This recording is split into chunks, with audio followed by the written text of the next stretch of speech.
What's going on, everybody? And welcome back to the channel for today's Toronto Raptors watch party. Tonight, it is the Raptors looking to bounce back after the blowout loss to the Philadelphia 76ers. Look, if you didn't watch the game, then maybe you kind of looked at the box score and went, blowout. Was it really a blowout? Raptors lost by, okay, they lost by 13, but that's not really a blowout. Well, if you watched the game, it was a blowout. The Raptors, they gave up 80 first half points, mostly just down to the 76ers were not missing. The 76ers could not miss in most of the first half. So put the Raptors in a big hole. And once the Raptors got in that hole, then head started to fall, morale dropped, and that was it. I mean, they made a late little surge, I'm not going to lie. They made a late surge to try and get back in the game, but not quite enough. I will say, I ended the stream early because they were down by 33, and I was like, I don't want to do this anymore. I don't want to watch this anymore. And I was checking my phone, I'm like, it's 20, it's 15. And then it was like, they're out of time. But anyways, a loss in what was pretty much a blowout. Let's hope for the Raptors to bounce back in this one here against the Indiana Pacers. Raptors will have to do it without a lot of their top players.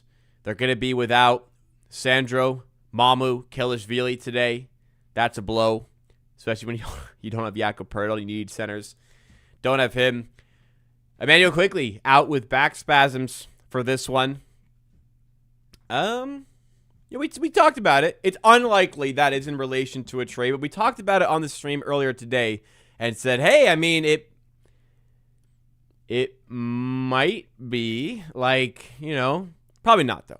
Probably not. I wouldn't expect anything to happen to that. RJ Barrett remains out. Jakob Poeltl remains out, so it is an understaffed Toronto Raptors team looking to get this bounce back win. Raptors throughout the day were slight favorites against the Indiana Pacers, but the Mamu injury and Emmanuel Quickly being confirmed out has flipped this. The Indiana Pacers will now enter this game as slight favorites. So, I mean, that's what injury stack up can do. Raptors going with a unique starting five for today. Jamal Shed, Jamison Battle, Brandon Ingram, Scotty Barnes, and Colin Murray Boyles. So, in the end, Jamison Battle gets the start. I speculated earlier on the stream, and I thought that it would be Elijah Martin. I actually didn't... this comment here, Grady can't get shit, LMAO. I actually didn't even think about Grady Dick starting. I thought, like, could be Abaji because he started some games already this season. Could be Jamison Battle, I thought, for the floor spacing. But Elijah Martin's been playing a lot lately, and he's been playing well lately. So I thought, maybe it'd be him. Yeah, no, it turns out it's going to be Jamison Battle. And I didn't even think about Grady Dick, like I said. So this is going to be a tough game. Raptors understaffed, lacking a lot of size. We'll see what sort of game plan the Raptors can throw out here. Solid record on the season still. 24 and 17 after that loss to the Sixers. So hopefully they can keep it going. Let's keep going. We'll see. What's going on to the people in the chat? We have your Jimbo Jenkins back with us, who was here earlier today for the Raptors Happy Hour. We're live Monday, Wednesday, Friday, 5 p.m. Eastern Time for Raptors News Update discussion. Daniel Berry Sports Highlights also here earlier today. And we've also got Adam and Bullet Bill. Bullet Bill, big stream OG, joining us here. CMB going to go crazy. I mean, he has to, or else we're going to lose to the 9-31 Indiana Pacers. And like I said, they're favored tonight. I mean, what are you going to do? They're favored tonight. We're missing a lot of bodies. We got to fight for this one. See if we can make it happen. We'll just have to wait and see. Jimbo Jenkins in chat says, apparently Jaw just bought a $3 million house excuse me, in Miami. He's in Europe, so that might be tough to do right now. But let's search Twitter. Let's see what sources are saying this.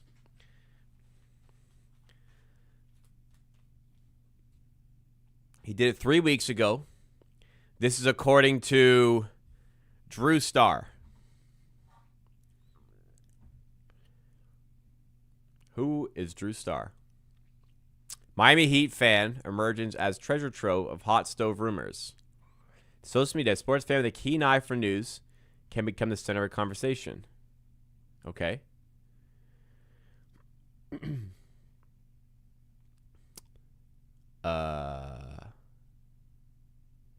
Miami Heat Twitter has emerged universal source for all things NBA hot stove room related.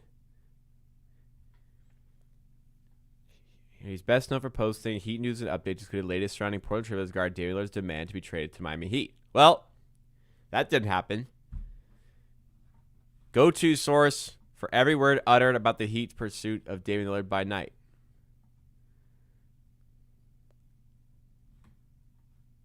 I'm going to keep it real. I do not trust this source. Yeah. I don't believe him. I don't believe him.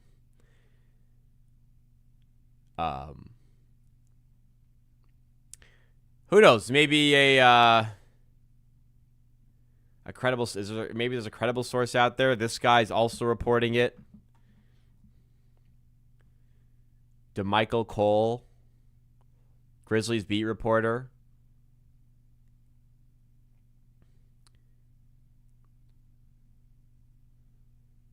Okay. According to Miami-Dade County property record. Okay. Okay. Now, property records is something I can get behind. Property records is believable. Okay. Listed as an executor on a trust to purchase $3.2 million home. Purchase came 2 weeks before sources confirmed that Memphis Grizzlies were considering Trey Morant.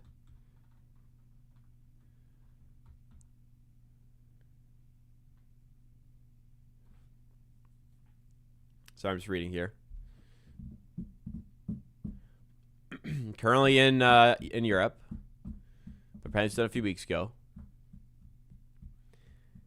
Same trust that bought his Memphis homes, 2 mentions. Oh, different trust, but it lists same executors. Okay.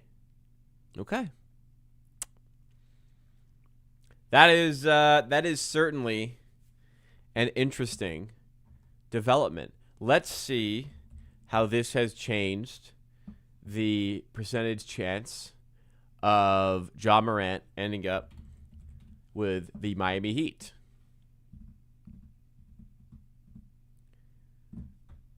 Go to Kalshi. 68% right now. This game's about to start, eh? And there's a spike today from that. A little spike. 68%. Okay. Maybe. I mean, not a ton of volume in the market. Maybe there's a little bit of something to that. Maybe there is a little bit of something to Ja Morant and the house in Miami. Perhaps a better offer, though. You know, who knows? We'll see. Just report from Shams just now. Raptors and the Hawks are the foremost teams, quote, foremost teams, unquote, with the interest in trading for Anthony Davis. So Raptors are really pushing for AD.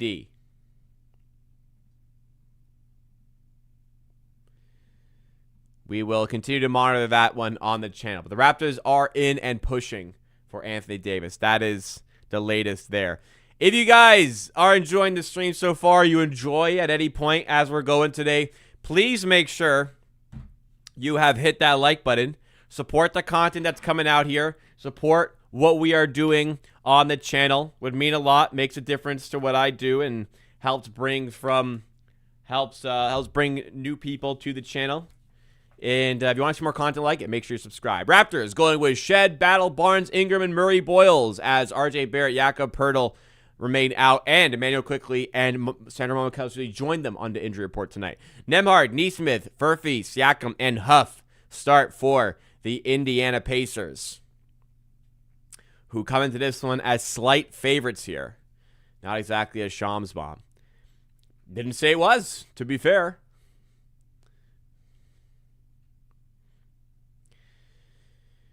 Okay, Jamison Battle starting. Is this Jamison Battle's first start of his NBA career?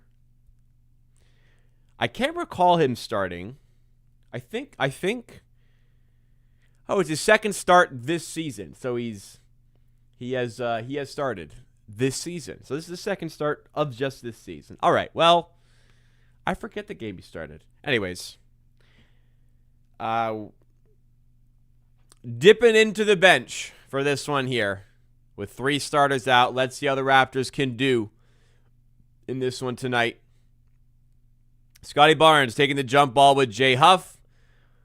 Huff, the winner. Pacers on the ball. Let's get it going.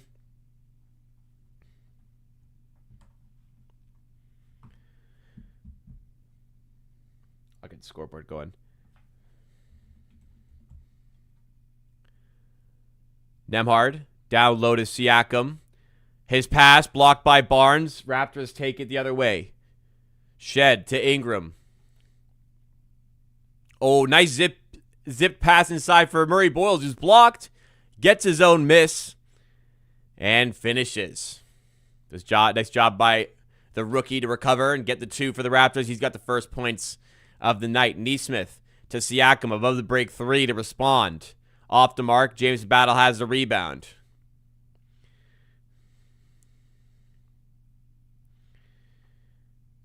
Scotty spinning and finishing. You'd rather have that kid from the Rockets Center. He's a special ed. Who are you talking about?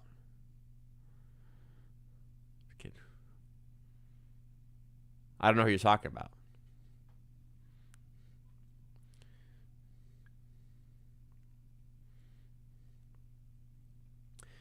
Four to 2 for the Raptors. After the make by the Pacers. Here's Shed. Finds Murray Boyles. To the rim and finishing again. Şengün. Oh. Well, in that case, I'd rather have that kid off the Denver Nuggets. I'd rather have the international kid off the Denver Nuggets, to be honest. Don't know if you heard of him. Nikola Jokic. That'd be my first choice at center for the Raptors. No shit.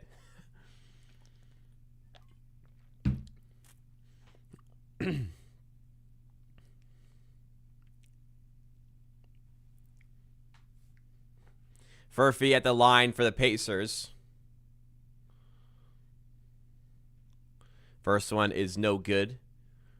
Is this his second year? I think it's his second year now.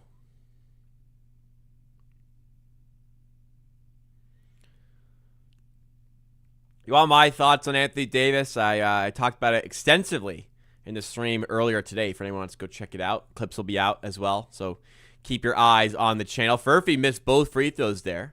Raptors other side with Ingram. Baseline jumper is true. 8-2 Raptors. Nembhard now. Going past the Huff screen. Up fake. Back to Nembhard. Shed doing well to stick with him. Murray Boyles caught in rotation, but Huff is way off on the 3. Or caught in the switch there, rather. Murray Boyles did what he didn't need to be because Shed was defending him fine. Fighting through the screens well. Battle to Barnes. Back to Battle for 3. Yes! James Battle opens up his account for the evening. Raptors, what a start. And they needed it tonight. In tough with a lot of injuries. And they're up 11-2 here.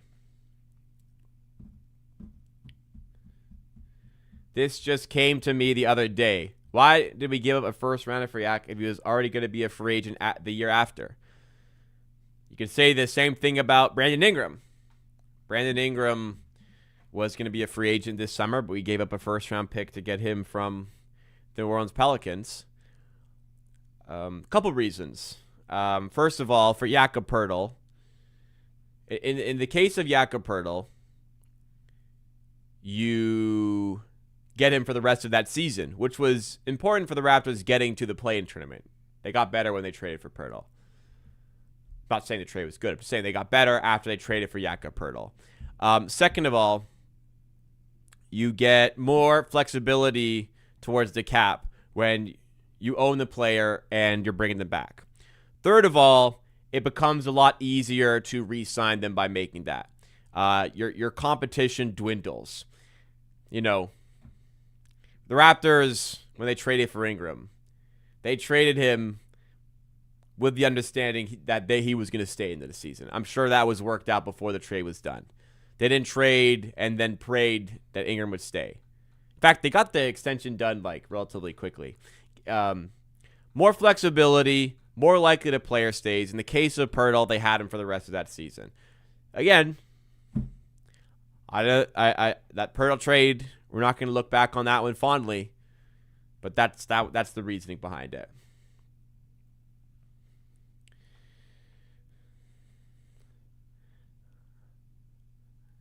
To defend the Şengün take, everyone has a price tag. Throw a few more picks. Yeah, just what, like 5 firsts?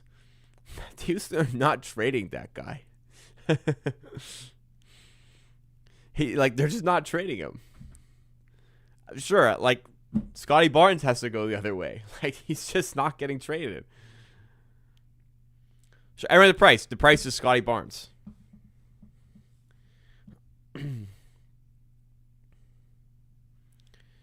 Oh man, that Brandon Ingram buzzer beater. Whoa, what a time! It's a shame I wasn't streaming that night. I think that was the night there was a gas. No, why did I not stream that night? November 26th.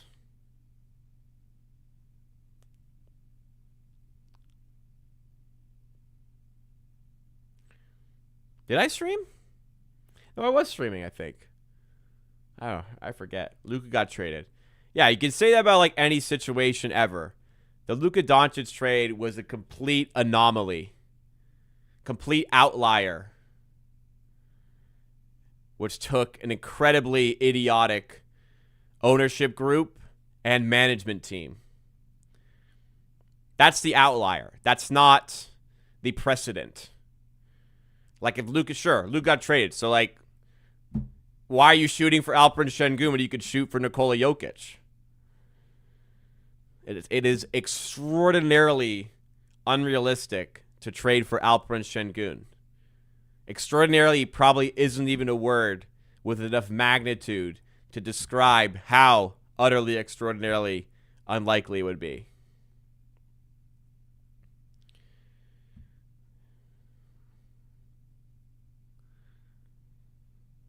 Corruption is where the conversation ends. Nembhard at the line for the Pacers, trying to respond out of the timeout. Pacers are scrubs. Scrubs who are favored in this game. Gotta respect your opponent. J Huff tryout today. Maybe. I wouldn't be upset to have J Huff as a backup big. He can play a role for sure. Solid player. Barnes handoff to Battle up top to Shed. Now Murray Boyles. Barnes up top. Siakam defending. Switch on to Huff. Sky going to work in mid-range. And hits it from the elbow. All right. Get him going early at least. Struggled a couple nights ago against the 76ers. Shot, I think it was 5 of 16. Nembhard. Step back at the elbow. Can't get that one to go. Barnes outlets to Shed. Raptors pushing the pace here. Ingram going at Furphy. Mismatch. That's lunch for Ingram. Johnny Furphy on him. And he finishes in mid-range and puts the Raptors up 11.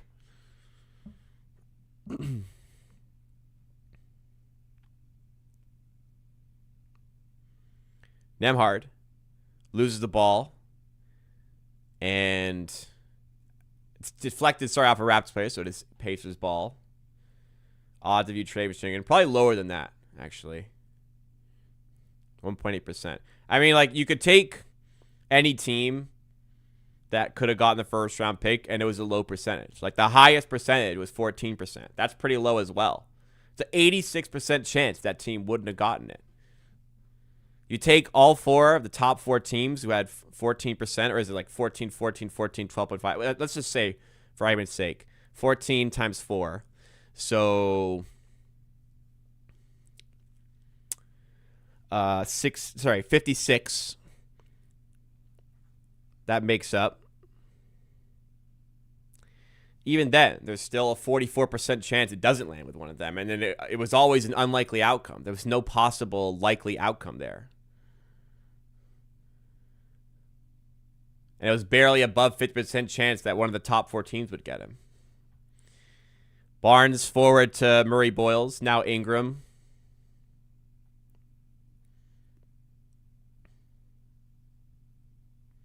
Now Shed. Up fake. Shot clock down at 6. Got to make something happen here. Jamison battle. In the corner to Barnes. Steps out of bounds. And he hucked up a not great shot anyways. The shot clock was expiring, so it shouldn't make too much. Shouldn't matter too much in the grand scheme of things.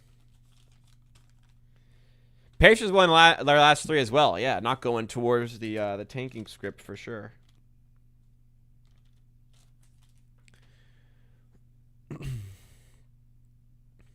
Nembhard. Outside to Nesmith. Sorry, that's not Nesmith. That's Walker. Sorry, didn't see him get subbed in. 15-7. Barnes guarded by Siakam. Interesting matchup. Shed found some room in the paint. Doesn't go. Gets his own miss, but misses in tight. Murray Boyles putting some pressure on the rebound and earning the Raptors an extra possession. Lee Starlson. Ochai Agbaji checking in for some early minutes here.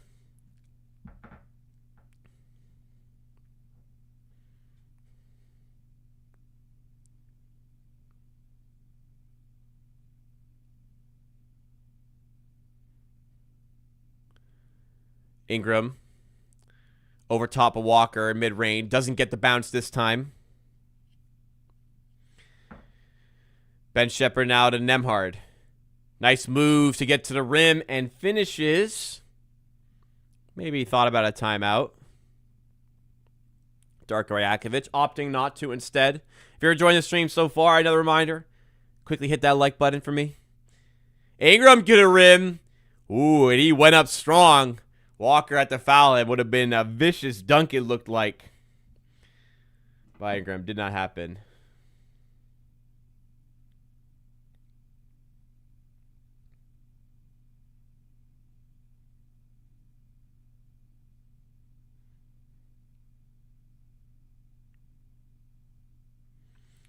Ingram at the line. First free throw is good.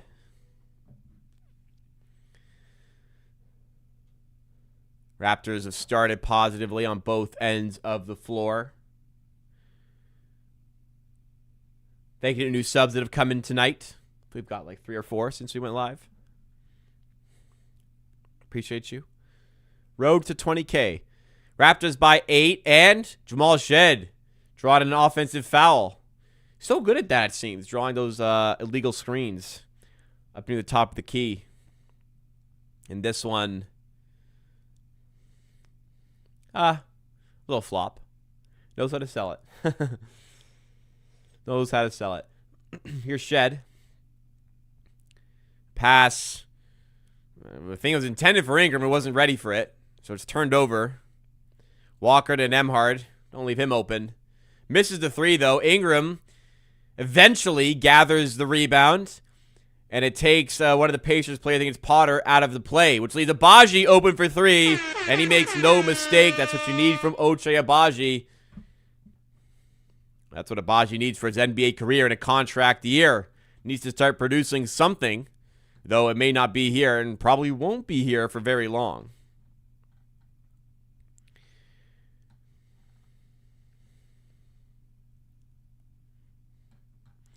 (20-9). Potter handoff to Walker.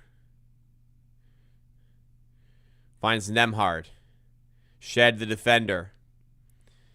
Nembhard, oh, nice move to get through and finish the rim once again. A couple times he's had Jamal Shed. Should hopefully fuel Shed to Do a bit better next time. Brandon Ingram on it now. Attacking Walker. Spinning off for 2. Oh, what a play. I mean, Walker is all over him there. Walker is draped over him on that fadeaway. But it just doesn't seem to matter for Brandon Ingram. Siakam backing down at Baji. Double comes from Ingram.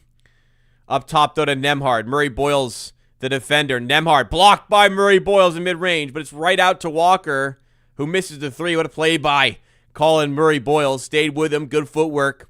And then read the jump shot expertly. Abaji for 3. Again! Back-to-back. Ochai Abaji. 3 for 3 tonight for the Raptors after an abysmal couple of games. It's a good sign. Abysmal couple of games from 3, that is. Raptors calling a timeout here, despite the fact they're up 25-11 and have loads of momentum. Does that make sense? Does that make sense? We're up by 14. We have loads of momentum, and we call a timeout? Does that make sense? That doesn't make a whole lot of sense to me. How do you feel about the Raptors' West Coast road trip? How do you think I feel? It's going to be tough. Road trips aren't fun. West Coast road trips equally not, because they're late, and I like to sleep at adequate hours. It's going to be tough. Hopefully they come out positive. But even 2 and 3 wouldn't be the worst thing in the world. I mean, there's winnable games in there. Sacramento, Portland, even Golden State lately. The Lakers haven't been anything stupendous. The last game of the road trip is OKC, though, which is just like, that might be respectfully an auto L. Like, I'm not trying to be rude to the Raptors, but you're on the last leg of your West Coast road trip and you got to play the freaking OKC Thunder? That could be a tough game. I'm not going to lie. Not going to hold out a ton of hope for that one, but, we get there when we get there. Let's be 2-2 going to that game.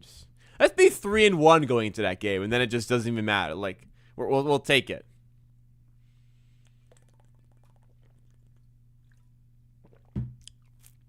Anyways, Raptors by 14. Call a timeout there. Yeah, 3 10 p.m. games in a row. It's 9. I think it's 9:30, 10, 10, 10, 7. Because OKC's not quite West Coast, Let me check. Yeah, Lakers at 9:30. 2 days later, you got a back-to-back with Golden State and Sacramento, both at 10 p.m. Night off, then you're in Portland for a 10 p.m. Then night off, and then you're in OKC for a 7 p.m. And then 2 nights off before you're back at home playing the Knicks. Yeah, it's not going to be fun. Not going to be fun. Not at all. That OKC game is on the 25th, which is also championship week in the NFL. I may opt for that, to be honest. IQ, Pirtle, 3 first for Cat, take or leave. I don't think that sentence would finish before the Knicks would hang up.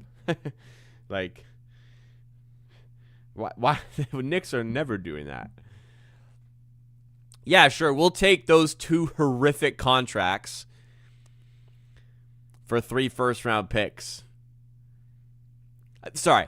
I don't even think they would take those 2 contracts. Like, if you said, New York, we will give you 3 first-round picks. You just have to do us the favor of taking the Emmanuel Quickley and Jakob Poeltl contracts. They would say no there in this hypothetical no salary cap situation. Right? But they also have to give you Cat. It's just no chance. Second time Ochai has had more than 1 3 this season. That is bad, Ochai, man. Walker, shot clock down. Gets it out to Neesmith for 3. Doesn't go. Abaji on the rebound. Here we go the other way. Battle, up fake, drive, kick to Barnes. He's going to shoot. And he drills the 3. Scotty Barnes. Showing the range. Is that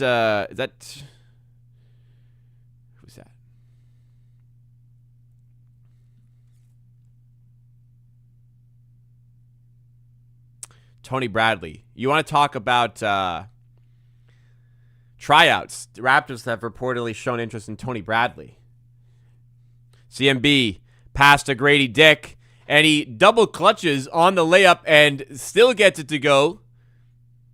Why does Grady always seem like he's going to get blocked? 10-0 run by the Raptors. They're up 30-11. The timeout that they called themselves has not slowed them down. TJ McConnell rises up in mid-range, doesn't go. You'd expect TJ to have that one. Barnes to Grady Dick. Let's chill.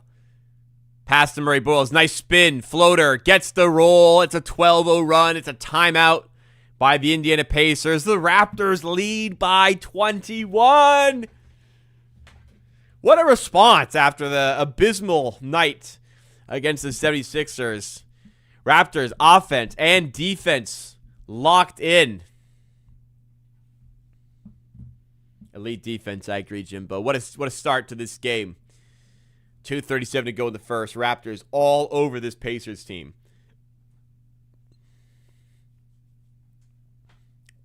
All right, let me see what's going on here with my schedule. No Monday games for a while, which is good. I play soccer on Mondays now. The Raptors don't have another Monday game until March 23rd. My season should be done by then. There will be some Tuesday games that may interfere, though, because I sometimes will play Tuesday, but that's positive. I think at this point, NFL playoffs might come into play if there's a Raptors game. We'll see. For me. Anyways. We'll update with stream schedule as we get there. Next Wednesday, I have a doctor's appointment, so I'm missing the happy hour stream. I'll just warn you for that. But the Raptors play at 10, so I should be back for that. Pacers broadcast is a tough listen. Well, glad you found relief here. I can't recall Pacers broadcasting off the top of my head. Game spread was close. We're blowing them out. Shit happens, It's just like a couple days ago. Spread was close, and they blew us out. Day before that, spread was close, and it was a close game. Anything is possible. But if you were to simulate the game in an infinite amount of times, it's very likely the average score would end right around where the spread is at. Tony Bradley to inbound. Can he get it in? Gets it into TJ McConnell barely. Can we trap? I thought we maybe could have trapped there. But TJ McConnell goes past the first screen. Grady Dick, the help defender. TJ, nice pass in the corner to Walker for three. And he ends the run 32-14 here.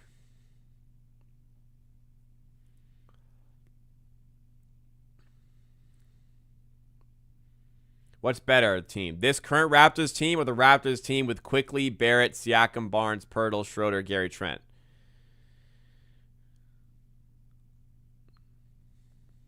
Well, I mean, this one's playing much better, isn't it? On paper, it should have been that team, but in actuality, it's this team. Barnes at the line. He misses the first free throw. Wearing some striking yellow kicks for tonight's game. That's victory. Hey, it ain't done yet. Barnes gets the second free throw to fall. 19-point game as TJ McConnell brings it up with less than 2 minutes now to go in the first. McConnell.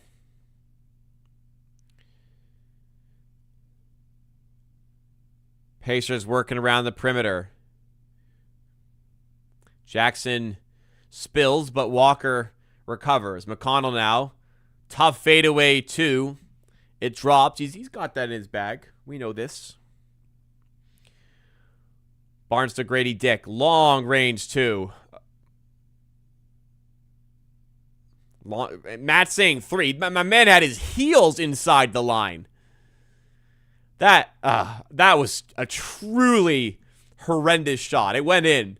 That was truly horrific decision-making. A heel inside the line, too. Early in the shot clock, with a Pacers player all over him. That was an awful shot. But it went in. Thank goodness it did. Barnes looks to have been brushed across the nose there on Neesmith's elbow.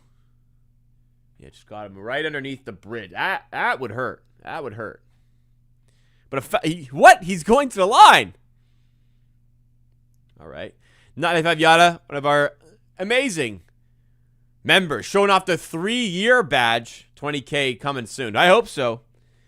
Took us just over a year to go from 18 to 19. So I'm hoping we can make it just under a year to get to 20 and do it inside 2026. That would be great.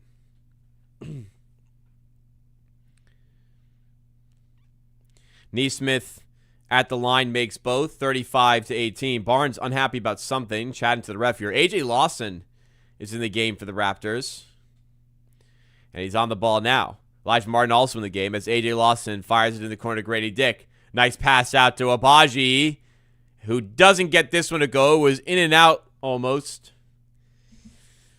He's made a couple tonight, and just that one unlucky not to fall.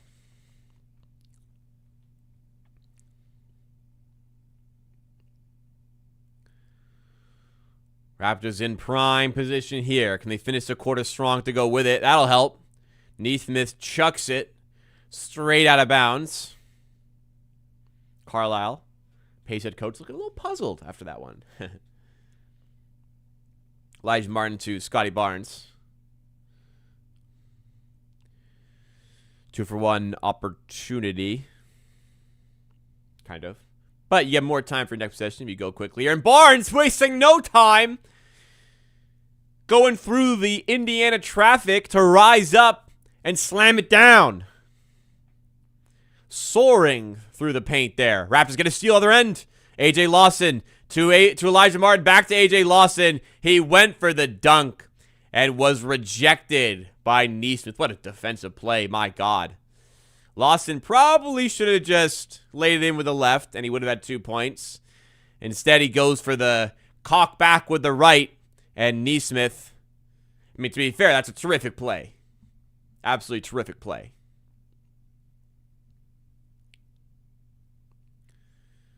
I was definitely a doubter of CMB pre-draft, but I never liked the pick. I was never upset with. Grady Dick puts it in with the right.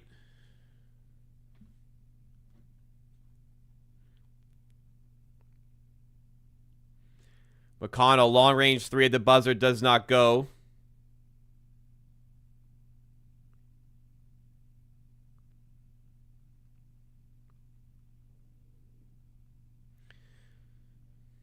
What a start to the game by the Raptors. First quarter in the books, they lead by 21.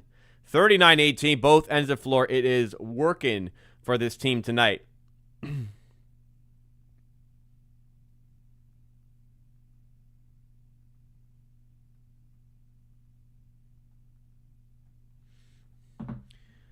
So I just watched Phil. My words went away. You develop his jumper, and he's top option in the draft, no doubt. Yes, but you don't just develop a jumper for a guy who had not a ton of evidence to suggest that the jumper would come at any point. And then as it turns out, it's already like pretty good and it's already like fine. He's only in his rookie season. And I think the biggest thing that just the film maybe doesn't necessarily show is just like how good his ball IQ is. Like how he's always making the right plays, right reads, playing his role within the team. That's been excellent from him as well. But yeah, Raptors took a shot with his shot, and so far it is absolutely paying off. All right, getting into the box score from the first quarter, Raptors 39-18. Barnes, a perfect 4 of 4. 5 of 16, I think it was, a couple nights ago. So big-time bounce back here. Brandon Ingram, 3 of 4 with 8 points. Colin Bill's got 6. Jamal Shedd's got 3 assists. And off the bench, we've got 6 from Grady Dick. Nice. And 6 from Ochai Agbaji with a couple 3s. Second time this season, according to one of our chatters, Agbaji has hit more than 1 3. Alarming, but true. according to that person in the chat. Siakam scoreless in the first quarter. Just 10 points from the starting unit for the Pacers. Granted, they only have 18 all game. A Pacers team that has won 3 games in a row. They're down at 30% shooting from the field. Raptors, 73% from the field, 80% from 3. I do not imagine that those numbers are going to hold up. It's actually 32% for the Pacers now. That's weird how it changed there. But Raptors pulling 76ers from Monday with these scoring numbers. Let's hope that this can continue.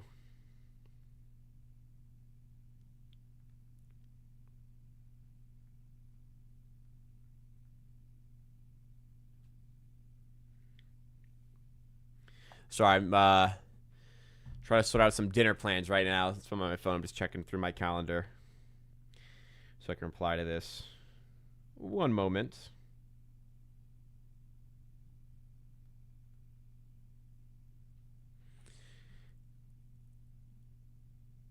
$41.8. Wait, another bucket? What did they call here? A technical? So they came back a little late. We missed a bucket there. This is supposed to be a scheduled win, respectfully. The Pacers were favored tonight. Far from a scheduled win.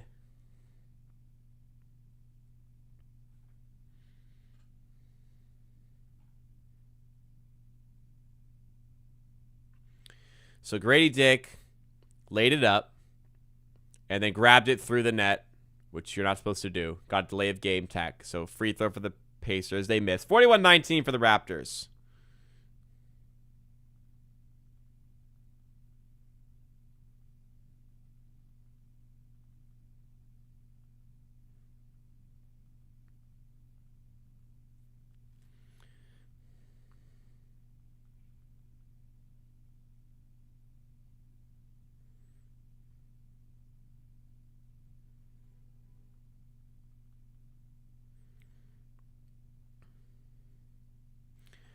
Sorry. Just dealing with that in the background. Siakam on the glass here for the Pacers, getting the offensive rebound, kicking out to McConnell. So tell me I should have taken Raptors money line. No. When you're down 3 starters and a key bench player, naturally it's gonna your level's gonna drop, but it just hasn't here. Barnes really likes past it to Grady Dick, who finishes the rim. Raptors lead 43-22 here. I mean, you do whatever you want with your money, but I certainly understood why the spread was where it was. Pacers have also won 3 in a row. McConnell to Jackson for 3. Drills it. Don't want to let them ignite at all here.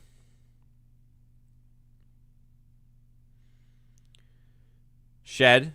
Driving. Kicking to Barnes. He's already hit a 3 tonight. Can we make it 2? We cannot. Siakam's got the miss. Finds McConnell. A.J. Lawson meets him at the point. Siakam for 3. Timeout, Darko. So Darko calls a timeout, and we're up by 14 with momentum. Pacers hit back-to-back threes, and he goes, don't worry about it. Strange. Barnes, nice batted pass to Lawson, who finishes well at the rim. That was really nice improvisation there by Scotty Barnes. It was a poor pass to him. He just fucking slaps it to the corner to Lawson. Siakam now getting into the game. The classic sweeping move past Scotty Barnes there. Pacers seemingly building some momentum here early in the second. Barnes to Lawson. Now Grady Dick misses inside on his rebound. Is he fouled? It's either out of bounds for Raptors ball on the block or he's fouled. I'm not sure. Judging by the reaction of the page, I think it was a foul. Yes, Grady Dick about to head to the line.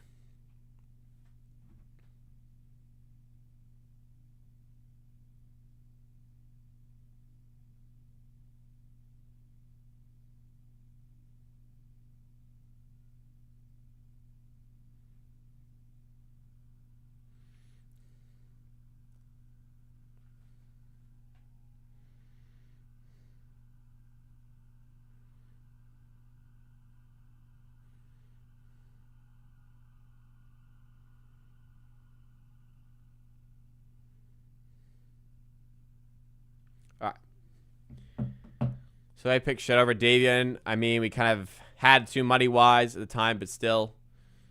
Yeah, I agree. You know, if you could go back, in hindsight, a David Mitchell, Jamal Shed tandem might have worked better than Quickly Shed tandem, but there was no way there's no way they were going to do that.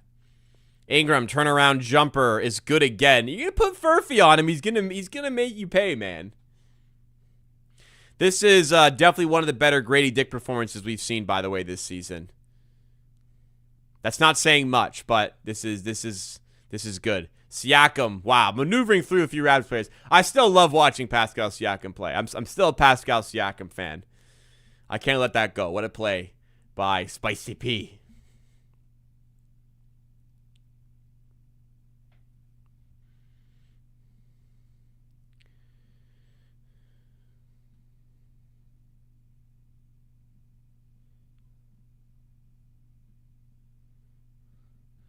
Jackson in the corner to Huff for 3. No good. AJ Lawson on the miss. Raptors by 16. 48-32. Keep that shit out of my chat, by the way. Lawson wide open for 3.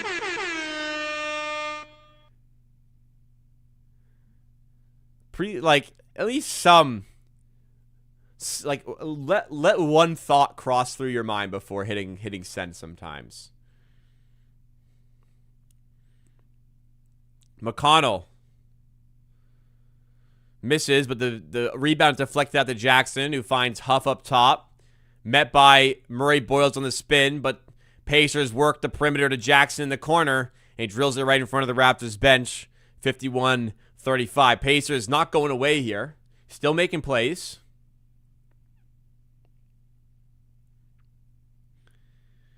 Ingram to Murray Boyles. Finds Grady Dick. He's feeling it. This 3 doesn't fall. Long range rebound to Lawson. Grady Dick's just going to fire away again. It doesn't go again. I don't know about it felt like a heat check there. Not really. Furphy fouled inside by Ingram. Going to head to the free throw line.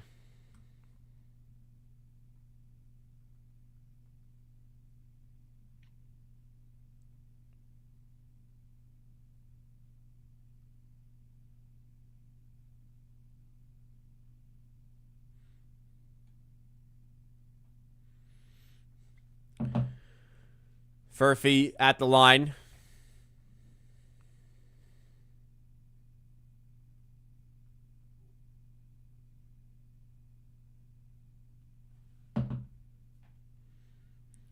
This is so sad by the Pacers. Yeah, it's not great, but Raptors come to play. Hogtown Boy, one of our members joining us here. Thank you so much.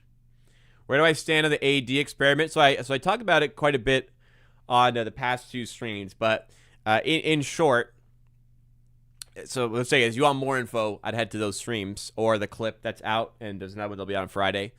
Where I stand is I would do it if it gets us off the Pirtle contract and it only costs us a first. I'd be willing, because you have to remember, like, Pirtle's a negative asset at the moment. The other team's doing you a favor by doing it. So it's like, if you can make it like Pirtle, Abaji, something else in the first, sure. But, like, that's a pretty low ball offer. It would depend how much of a desire the Mavericks have to make that trade. I don't feel like it's strong enough to make that trade happen. On the Memphis side of things, I do believe they have an extremely strong desire to trade him. Like, they really want to trade him. So I think quickly Grady Dick and, like, a first-round pick swap and, like, a second might get that done. Like, it may even cost a first-round pick. I'm all in on that. Ooh, a Guinness commercial. I haven't seen a Guinness commercial in a while.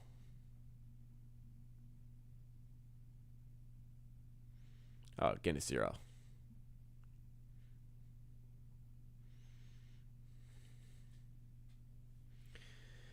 So, who is like the 0% alcohol beer market for? I know there's people in chat who like it. Because, like, I was out yesterday. I had soccer. And at the soccer field I play at, there's a bar on site. Weird, but there's like a clubhouse and there's a bar. Anyways. So a bunch of guys in the game, we were having drinks. There's one guy who's got alcohol issues. So he ordered a non-alcoholic beer. Good for him. But, like, there's surely not enough people like that who are funding this industry. And hey, I'm not like knocking them. I'm not knocking it. Sure, you know, if that's your thing. That's your thing. I'm just, every company's doing it now. Who is contributing to this level to ensure this much market share for non-alcoholic beer in the beer industry?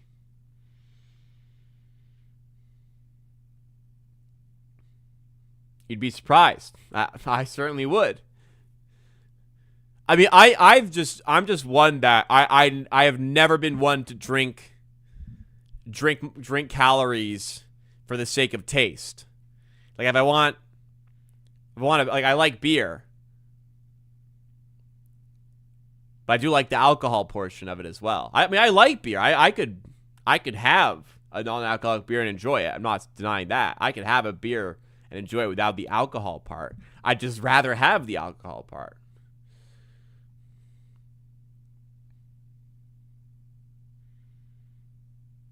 I could definitely, like,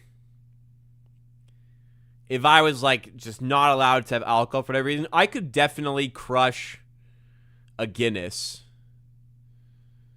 0 and enjoy it. Wow, another block by the Pacers. They've had a lot of blocks here.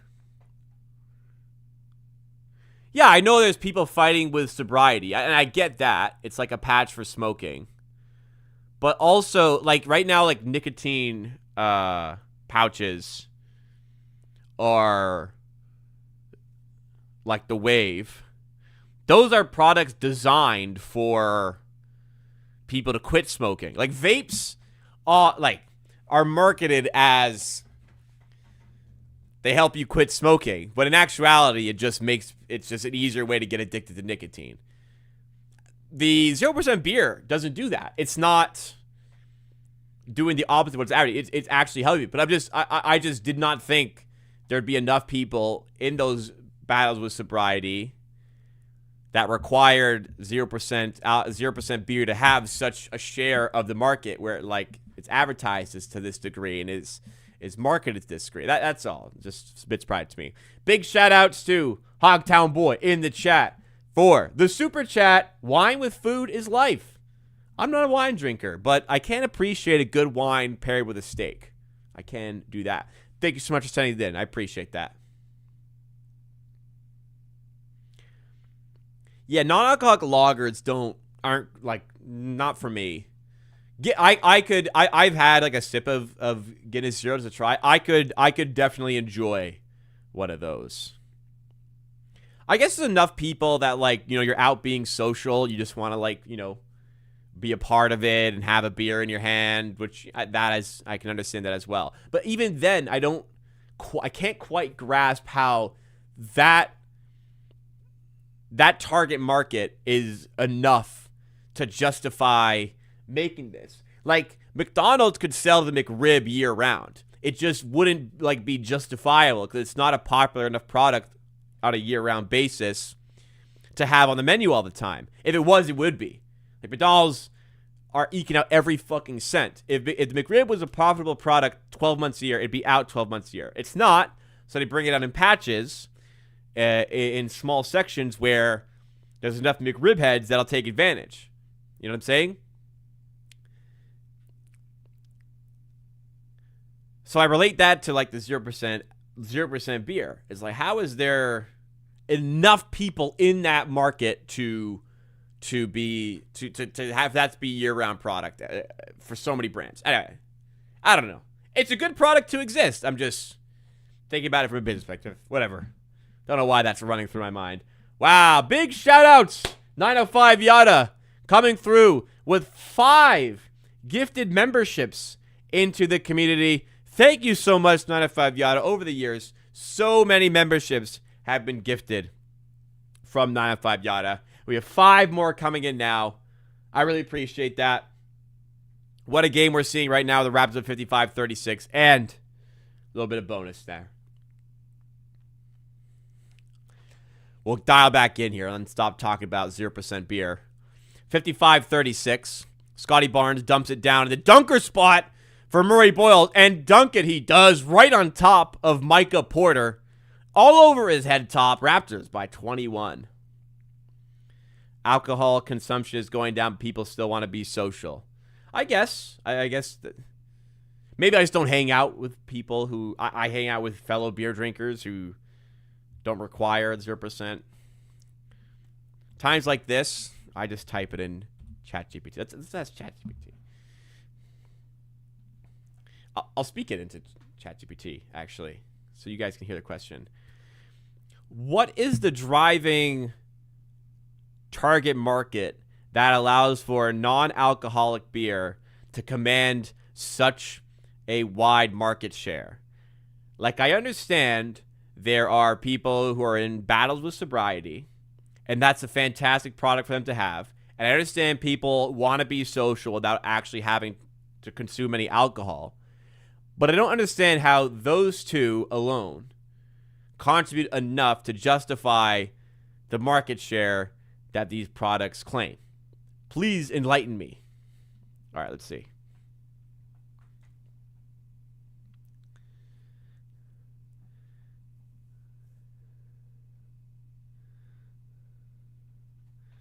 Okay, so apparently, sobriety, and sometimes people don't want to drink dramatically understate what's actually driving non-alcoholic beer adoption.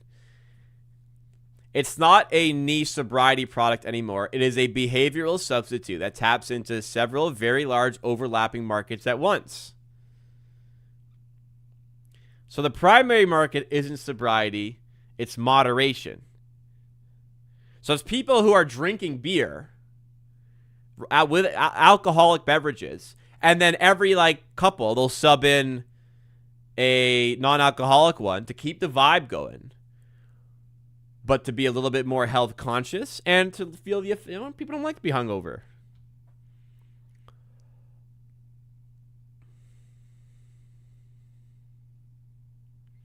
People like to just have it with dinner, out at a party, when you have to drive home, after work. After work, that because a Coke Zero, when I'm stressed out, a Coke Zero can be like a nice little treat.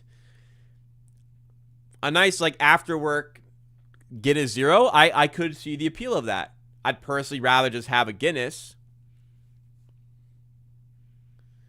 It feeds into the taste profile you're craving without actually having any alcohol.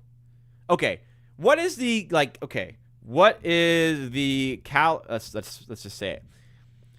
What is the calorie difference between a 20-ounce pint of Guinness, regular Guinness, and a 20-ounce pint of Guinness Zero? That didn't work. Hang on. What is the calorie difference between It's not picking up my voice. One more time. What is the difference in calories between a normal 20-ounce pint of Guinness with alcohol and a Guinness Zero of the same size? This would be enlightening as the game's back. We're going to move on from this, I promise. 4:34 to go in the first. You'd think the Raptors are getting smoked the way I'm talking. Oh, Abaji blocks the Neesmith three. Murray Boyles finds him in transition, and he's fouled, surely. Yes, the foul call is late, but he's fouled at the rim. He's going to head to the line. Okay. So, pint of Guinness, 20 ounces, normal, 210 calories. Guinness Zero. So Guinness, by the way, lower in calories compared to a lot of other beers. What are the healthier options? Guinness Zero, same size, is about 100 calories. To me, that's not enough to justify it. That wouldn't be enough for me to justify. I'll take the 100 more calories and have a Guinness. Because if I'm just drinking for taste, I'll have a 0-calorie beverage, like Coke Zero. Anyways, this product, evidently, not for me, but it's got a large market share, and it seems for good reason. We can move on. When you down a whole 4-pack, yeah, now it's 400 calories. But when I'm downing a whole 4-pack, I want to feel the effects of alcohol.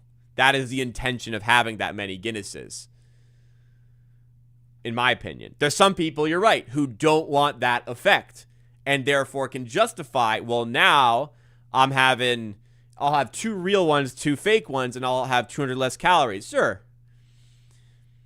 But I don't need that much satisfaction of taste. So again, it's just not a product for me, and I guess that's okay.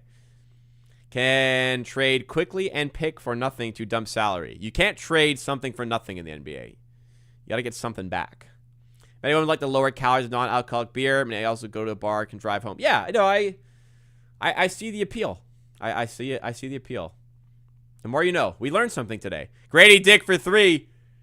Count it, and the foul. 4-point play potentially on the way for Grady Dick. I don't drive, so that's also part of it. You know what? If I was at soccer yesterday and I had to drive home, and the guys were staying for a bunch of beers, and I wanted to hang out, and I had to drive, I might have done a Guinness and then 2 Guinness Zeros. So I could have 1 beer. That's fine. And then while that's settling in, I have 2 0% beers while I'm hanging out with the lads. That's an example where I could see myself having something like that. Grady Dick at the line, finishes. If I was at a barbecue, like a family barbecue that I had to drive home from, I could see myself doing the same. I still do feel like I'd rather just go for a Coke Zero, though. 0 calories. All right. I see. You know what? I've learned. I see the vision. I see the appeal. When I'm older, maybe I'll understand. When I'm older, I'm driving. Hopefully I can own a car one day.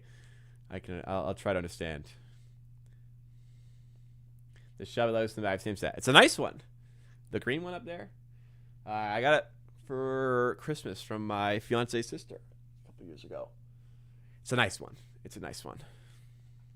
I talked myself into it. I can see why this would be needed. You know what? If I was playing darts or something at a bar, because I play darts, and I didn't want to get too drunk to the point where my game went to shit, I could look the part with everyone else with a Guinness Zero. I'm finding all these reasons to do it now. 65-40 for the Raptors. Ingram out in the corner to Jamison Battle for 3. You never know what we're going to talk about on the stream. Might be basketball, might be something else. Nembhard to Nesmith in the corner. Nope. Stolen by Siakam. Outlet to Battle. And has his pocket picked by TJ McConnell. Raptors by 25. 65-40. 3:02 to go in the half. Nembhard past Grady Dick. Behind the back pass to McConnell. How did he even do that? What a pass. I do wonder, the Christian Koloko draft, Nembhard went 1 pick. Was it 2 picks before or was it 1 pick after? I think he went 2 picks before. I do wonder if the Raptors would have taken him. I don't think they would. I think they would have still gone Koloko, but it makes you think. Siakam backing away from Barnes in mid-range. Doesn't go, but Connell, rebound ends right in his hands. Nesmith for 3, also off the mark. Rory Boyle with it. Raptors, upper end of scoring for first half, and definitely lower end of points allowed. They have been excellent on both ends of the floor tonight. Ingram in the corner for Battle. Comes around to the elbow. Long 2 as the shot clock was coming down, is way off the mark. Barnes asking for a little more calm. As Ingram gets a steal on Siakam, lead pass to Ingram, rising up and flushing away to restore that 25-point advantage. How many picks would we need? We need to trade Artie with Trey Murphy. I think 4. You kind of look at what Desmond Bane went for. I think that's what it would be. We speculated today on the Happy Hour stream where I put in 3 and said maybe, you've given him a phone call. I think realistically 4. It'd be 4. Desmond Bane as the precedent for that. Just valid. Draws a charge. I thought it was foul. They draw a charge. Yep. Oh, he's a statue there. Shout out Jamieson Battle. Not easy. That's a big guy coming at you. Siakam. Jamie Battle, freaking statue eating that contact. Would you drink non-alcoholic tequila? Probably not. No. I don't like tequila. Maybe some people are. Maybe that could exist someday. I don't know. I like beer, so I could. A Guinness Zero sounds tasty. If Guinness Zeros were 0 calories, I'd probably drink a lot of fucking Guinness Zero. But they're 100, so still a lot. I'm sure lagers are less. Ingram driving to the rim, no good. Yeah, the only thing I have to overcome is I'd rather have a 0-calorie Coke Zero than a 100-calorie 0% beer. Walker for 3, and he rattles it through. Lead is back down to 20-19, 67-48. 48 seconds to go. I'm actually interested. I want to see the most popular 0% beers and their calorie level. Because if some are down at 30 to 40, that's like drinking a Monster Zero Sugar. Or Rockstar Zero Sugar. And I do that a couple times a week. Those are 25 calories. I had one today. I don't drink coffee. And sometimes I'm tired. I came home yesterday at 12:30 from soccer. So I'm not not exactly clean. Need to shower. Hot water shut off in my apartment. Not working. Walker, jumper mid-range. Rebound Ingram. So anyways, I had to sleep in stench. And then I had to wake up and go to the gym to shower. Awful. So I was really tired. Hence why I needed a Rockstar. Oh, I don't like Budweiser. I don't want a Budweiser with the alcohol in it, let alone without it. Abaji, yeah, it's a charge. Charge well drawn there by Nesmith. Take away some Raptors points at the end of the second. Pacers will have 3 seconds here. Oh, man, he is just outside the restricted area. His heels are right there. Saving is not a coffee, drinking decaf. Heart's been fluttering from a few cups a day. I drink coffee. Okay, I see that. I see the appeal of. My mental thing I need to overcome is if I'm having calories in liquid, I want alcohol in it. If I don't want alcohol, I'll have 0 calories instead.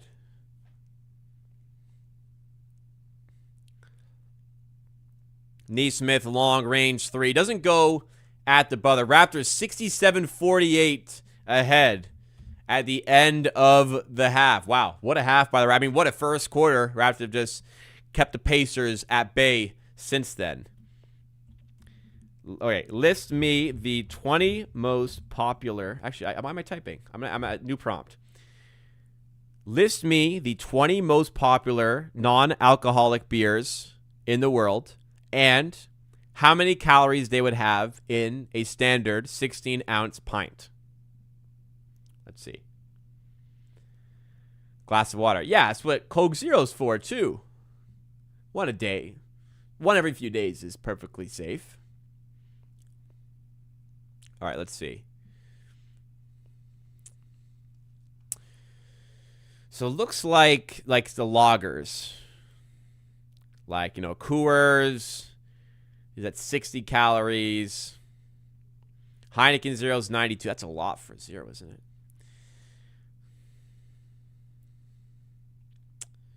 Okay. Coors Edge versus Coors Original calories for 16 ounces. The drop down needs to be justifiable. So Coors Original has 200 calories in a 16-ounce beer, and Coors Edge is 55. See, there is a jump I can justify. Like I would, because Guinness is only 100 less. If this is correct, and Coors Edge has a quarter of the calories of its full alcohol counterpart, then there's a bit more justification in doing that. That is, you're saving a lot of calories there. All right, we've exhausted this one, but I was genuinely interested. I like learning. A lot of the content I consume is in the education space. I like learning about things, so I've learned about the non-alcoholic beer industry and the benefits, and hopefully you share my level of interest in silly things. All right, guys. That was good. That was a good half. That was very good. This comment was making me thirsty for a full alcohol Guinness. Tell you what. We got 4 Raptors in double digits. None more than the amazing Grady Dick. 17 points, 7 to 10 from the field. 6 rebounds go with it. By far, I mean, surely, I can't think of anything better. By far, the best performance of the season so far for Grady Dick. I don't even know if he's had a 17-point game this season. And he's got that at half here. Fantastic. Abaji's got 8. That's nice. Lawson with 5. Elijah Martin only 3 minutes so far. It's tough competing with the minutes here. We've had so many good players tonight. Jamal Shedd's got no points, but he's got 5 assists, and he's letting the other guys do the work. Murray Boyles is 10, operating really well out of the dunker spot. Jamison Battle's got 5, but he leads the plus-minus with 28. Ingram, 5 of 11. Barnes, 4-7, 10 points. Lot to like about the Raptors here. On the Sixers. The Pacers side, Siakam is 4 of 8 with 10 points after a 0-point first quarter. So came alive a little bit there. Jarris Walker's got 3 threes off the bench. Jackson's got a couple threes as well. Nesmith, 1 of 8. Dismal here. And overall, Raptors just shooting really well. Pacers, not. Just big contrast there. And on top of that, some extra possessions coming the Raptors' way. 1 extra in the form of a turnover. But they're winning the possession battle. They're out shooting the Pacers. They're playing good defense. They lead by 19. Let's hope to keep it comfy the rest of the way. Have a stress-free evening here, middle of the week. Well, yeah, Guinness is a light beer. But it is tasty. Yeah, what a game from Grady Dick so far. Fantastic to see. He needed this. Hopefully this is a little bit of a jump start for his season, because obviously the season has not gone to plan or expectation. If you guys are enjoying the stream, please do me a favor. Hit the like button. Consider subscribing to the channel for more content like this. I'm live for many Raptors games, and on top of that, I'm also live for the Raptors Happy Hour, for Raptors news updates, discussion, and chat. Monday, Wednesday, Friday, 5 p.m. We had one earlier today. We'll have another one Friday. I'm going to take a 2-minute break here to go to the bathroom. When I come back, we'll be pretty close to getting the second half underway and more great Raptors content and, I don't know, content about beer, the beer industry, I guess, sometimes. Anyways, don't go anywhere. I will be right back.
It's always crazy how many people leave when I have to go to the bathroom. Like you can't sit through 2 minutes of the smooth jazz music. Well, there's an ad, but I play an ad. But you can't sit through a couple minutes while I go to the bathroom. Like you need content. You need that constant stimulation of content. You're watching, you're enjoying.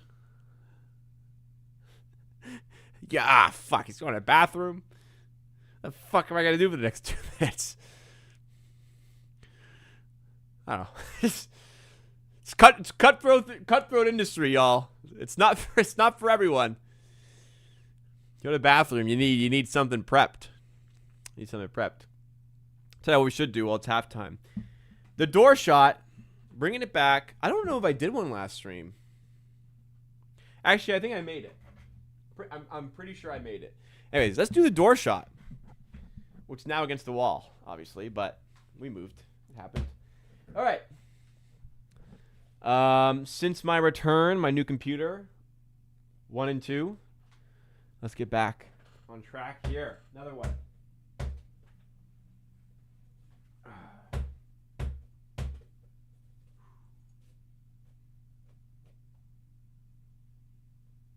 Oh, you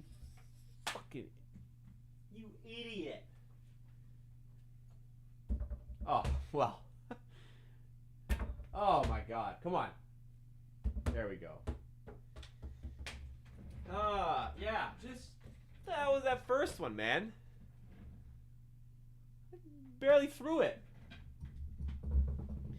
Well, 1 and 3 since the return. I still need to go back and find the full season track and get that back under control because when my computer went to shit, I lost that data, so I had to go back and manually find it. But that was garbage. That was garbage.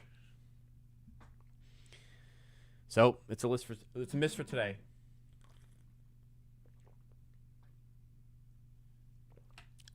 It was pretty funny that Jurgen Klopp has become the Trivago guy. There's a Trivago commercial on here. And some people just simply know him as the Trivago guy, not the extraordinarily successful soccer manager across a couple of clubs. In fact, I have a friend who knows who Jurgen Klopp is, who didn't realize that was Jurgen Klopp. There's a Guinness Zero commercial that started this whole nonsense today. When we have a point of attack defender, the game is easier. It is easier. It's also easier when the other team isn't so great at defense. Get a bit of that tonight too. But no, the defense comes a whole lot easier when it's shed and set it quickly. No doubt about that. Especially against like a shiftier guard like Nemhard, the way he's playing today.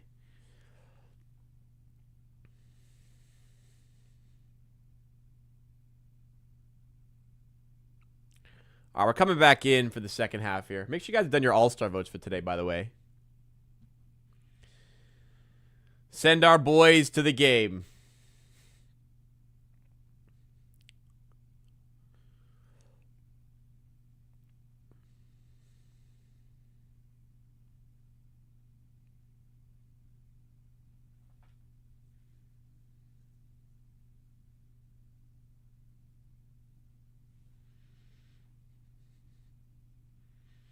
This guy's on a unicycle dunking the ball. What the hell's this?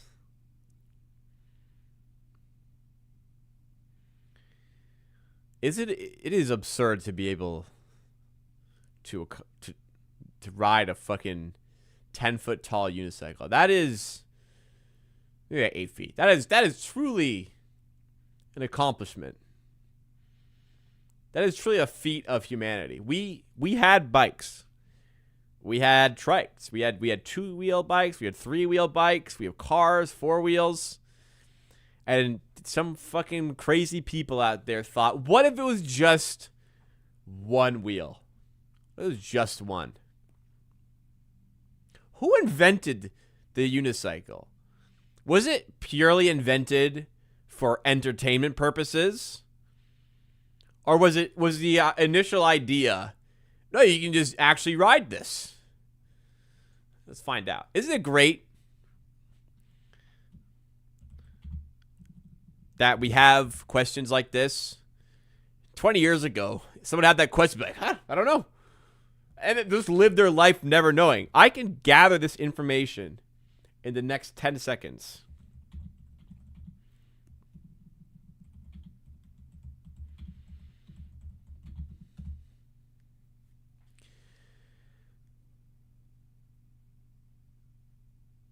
The unicycle emerged when riders of early bicycles lost the real wheel or deliberately removed it. It became its own things. What the fuck is penny farthing? Oh, it's an old bike with like the big wheel and the small wheel. Penny farthing.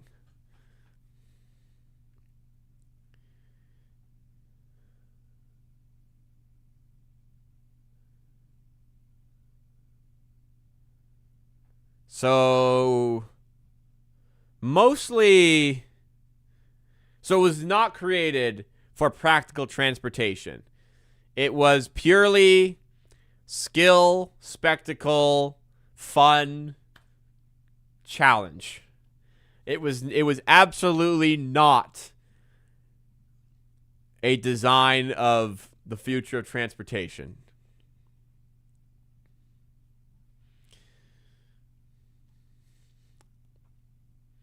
And, you know, through the advancement of technology, through all the evolution we have gone through as humanity in the last 150 years, we still never lost our love for seeing a guy balance on a one-wheeled bicycle. That is truly special. The unicycle entertainment industry has lasted 150 years.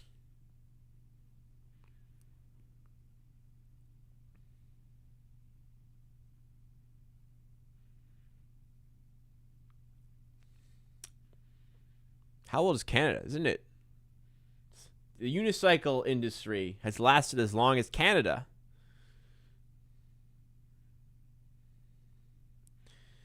Barnes, mid-range starts off, second half has begun. We're all goofy at heart. We still love seeing some random dude balance on a one-wheeled bike doing tricks.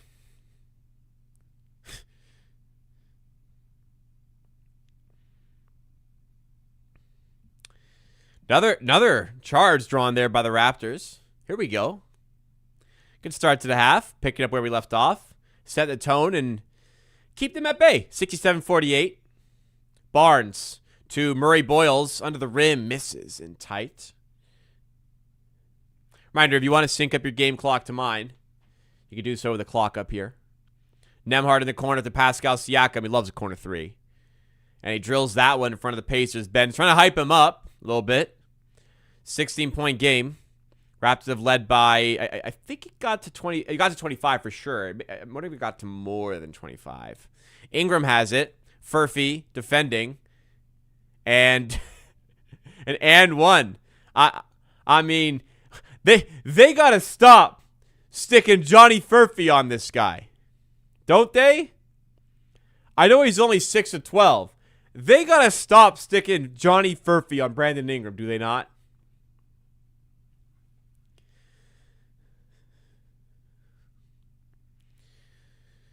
Ingram misses the free throw though.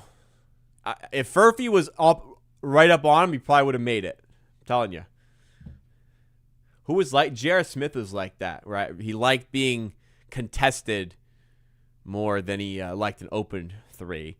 As Jay Huff draws the N1 on Brandon Ingram, he's going to head to the line. So Grady Dick leading the way for the Raptors on 17 points after that first half. Hopefully he can pick up where he left off and get some confidence going in what has been an unfortunate season for the player so far. Doesn't mean it can change. We're at the halfway stage of the season. Doesn't mean it can't change. 69-54.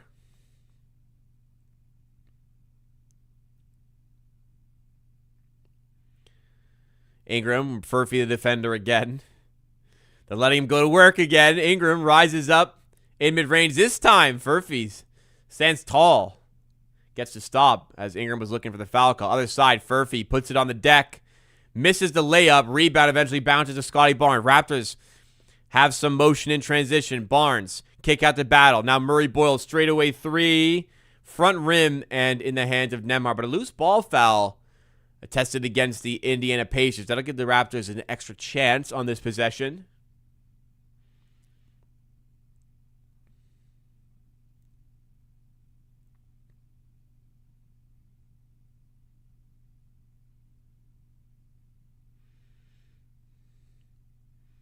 Damn, I didn't even realize. Yeah, they really shoved Matty D and Jack Armstrong right next to the Raptors bench here. Look how far over they are. They're not even in the middle. Jamal Shed with it to Barnes. Handoff. Now Murray Boyles. Ingram for three. Rattles it through. What a start to the half for Brandon Ingram.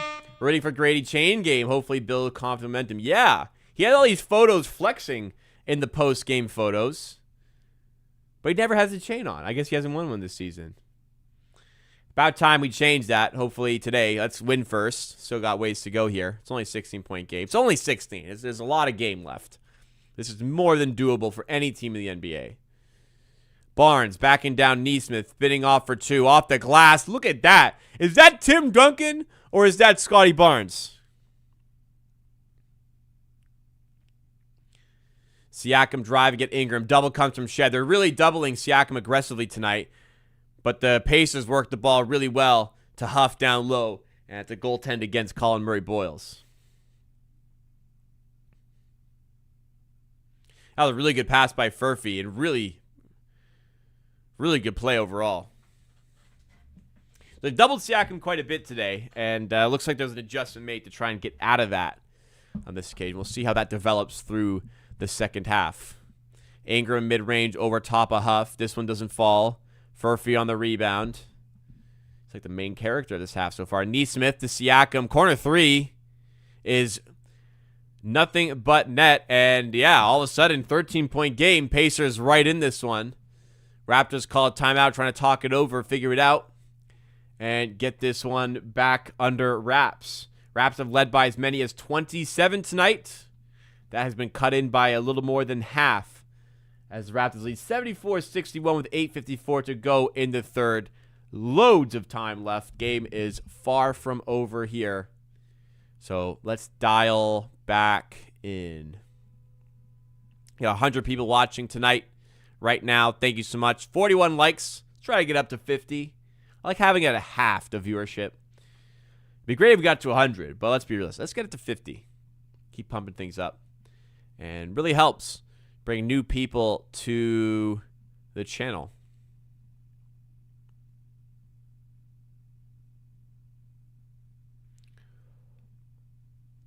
Yeah, Pascal is Pascal's really good, as we know. So he's gonna do that time to time. I think he's on 16 points now, Pascal.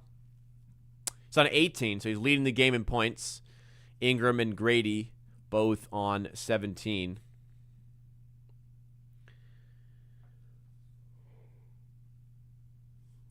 Excuse me. Lack of sleep catching up with me a bit.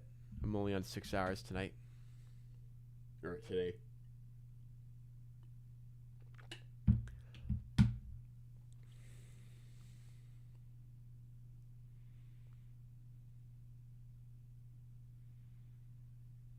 McValue. McValue meal, $5. Pretty good, actually.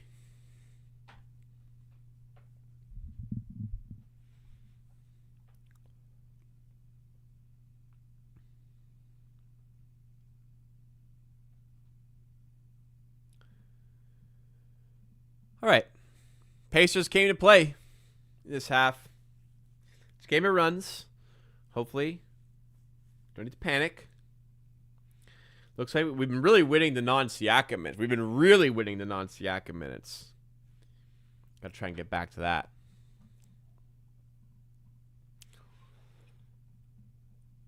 What was the second quarter? Second quarter. So we're up by 19. So we're at 21 in the first, up by 19. So second we kept it just at bay, kept it same. And then here they are carving into it.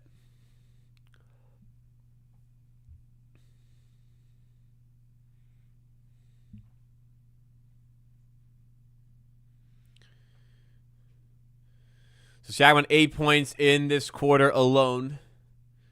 And hopefully that timeout can get the Raptors back in control here. What is your go-to hangover food?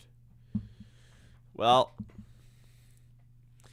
I was a bit hungover Sunday. I'm not gonna lie. I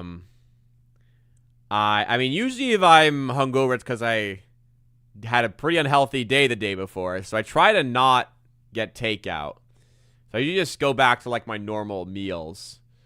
I start every day with like eggs, toast, like protein-packed breakfast. That's what I have every day. If I were like to choose,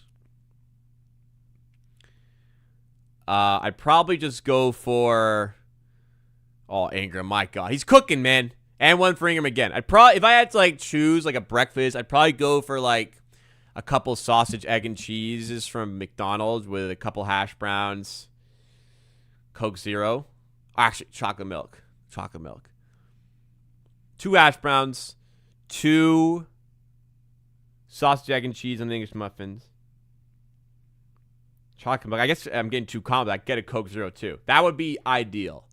Lunch, I'd probably get like a burger somewhere. Like a local smash burger. But typically, it'd be a decently unhealthy day the day before. So I would be having a very healthy next day.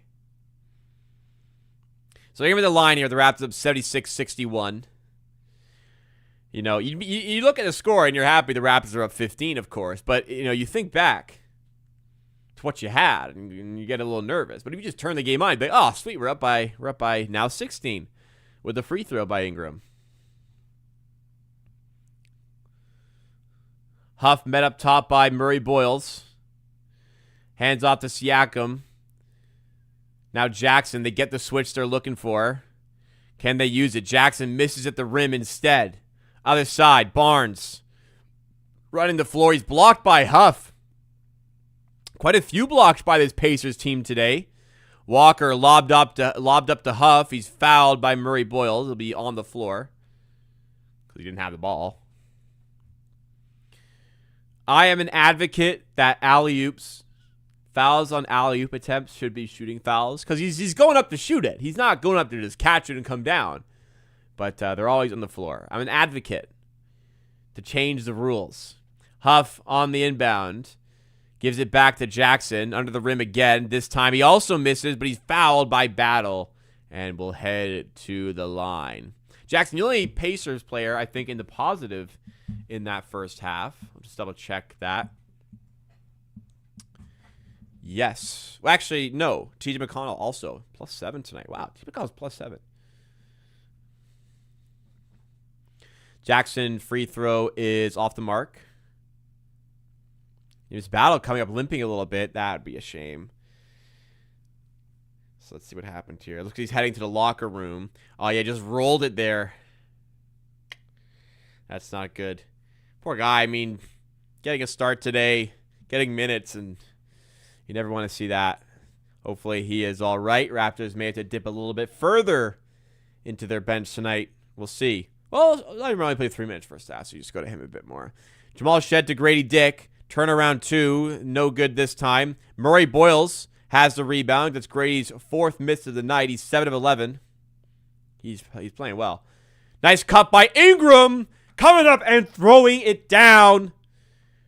Beautiful feed from Scotty Barnes to make it all happen too. Nembhard to Siakam. Nembhard again. Shed meets him. Nearly a strip by Murray Boyles. Aggressive defense here. Can Nembhard come up with something? Murray Boyles all over him. Shot clock winding down. Out to Jackson. Long range 3. No good. Great defensive set by the Raptors. They cannot complete it with the rebound. Another chance for the Pacers here. Walker to Siakam, who lays it in. Tough. 20 for Siakam. Ingram's got 22, I think.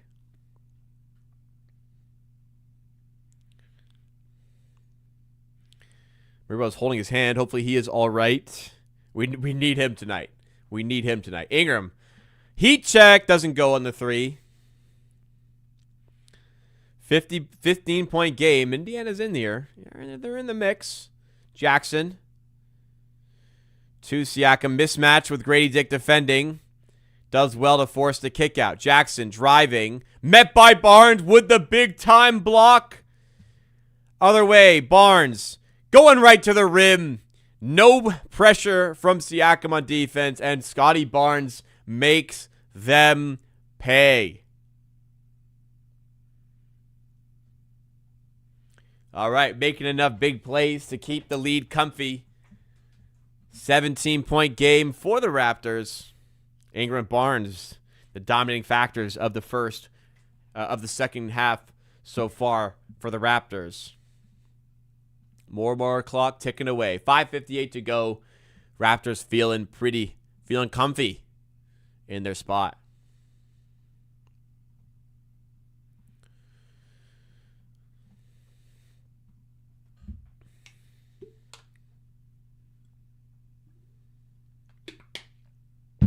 So we got one more game before heading out to the West. Friday night, we got Raptors hosting the Clippers. Then the dreaded West Coast trip. We've got Sunday, 9:30 Lakers. Then 3 straight 10 p.m.s. Golden State, Sacramento in a back-to-back. Friday at Portland. Sunday, OKC at 7. Might opt for the NFL that night instead, I'm not going to lie. Busy week next week. E-Colt joining us. What's going on, E-Colt? We should deal for Day'Ron Sharpe. I agree, but saying that and doing it, different feats. It's Day'Ron Sharpe, young, big, young, reliable, backup big. That's someone who's got value, and it's tough to get that off the Nets when there's not really any incentive from a Nets perspective to make a trade there. I see people floating around the idea of like a Baji and seconds, but I don't think that gets it done really. So I find that to be unlikely. The player I'd like to pursue definitely now is Goga Bitadze. Season and a half now of like reliable backup production. Nothing like outrageous, but like solid backup production for the Orlando Magic. And now that Mo Wagner is back from his ACL injury, actually I don't know if it's ACL, but it was like a year-long injury.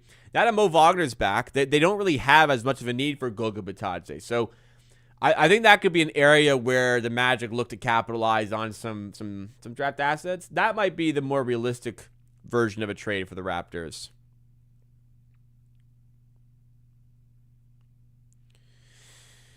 Yeah, I mean the West Coast road trip, you have Sacramento in there, who you should beat. You have Portland in there, who's winnable. You have the Lakers in there, that's a winnable game as well. There's winnable games, like the Golden State game's winnable as well. It's a bunch of winnable games. So, I mean, they should come out with at least 2 wins. Ideally, you want 3. They should be able to come out with at least 2 wins of those 5. But, when you've got... there's always going to be tough games to schedule. That's when you got to win games where you're in a position like this. Up 17, 5:47 to go in the third, 81-64. Back from the timeout. Walker to Huff. And Abaji fouls him. Got to chill there, Ochai. He knows. Pacers ball. As the shot clock goes back up to 14. McConnell to inbound. Raptors have Shed, CMB, Ingram, Grady, Abaji on the floor. Huff, this time he gets the 3 off. Doesn't go. Grady Dick, another rebound. 7 rebounds, 17 points for Grady Dick tonight. Feeling it. Long 2 again. What did Grady eat before this game, dude? He's got 19. And he's taken a lot of tough shots that he wouldn't normally take. Neesmith, sidestep 3 in a rough first half. Nothing changes there. Misses on the 3. Ingram to Shed. Long pass in the corner of Baji. Back up top to Grady. Back in the hands of Shed. Down low to Ingram. They got McConnell on him. No double yet. So Ingram going to go to work. No, kick out to Shed for the 3. Front rim and in the hands of Jackson. Long pass forward to Walker, an easy 2. Got to get back. Got to get back there. 83-66. 17-point game again. Grady. Tough pass. Shed recovers. Oof, careful. Grady's got room for 3 now and doesn't get this one to fall. Murray Bowles can't quite haul in the rebounds out of bounds. Pacers ball once again. 4:29 to go in this third quarter.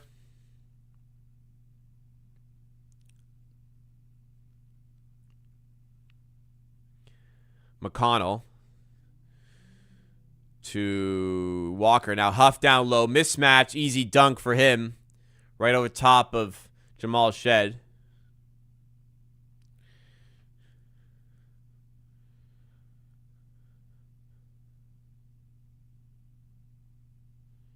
Shed. Driving. Floater. Tough one. Got it to go. McConnell to Jackson. Fouled by Murray Bowles. Feels like my senses say we're in the bonus now. We are. Okay. Pacers in the bonus now for the rest of the quarter at 35-50.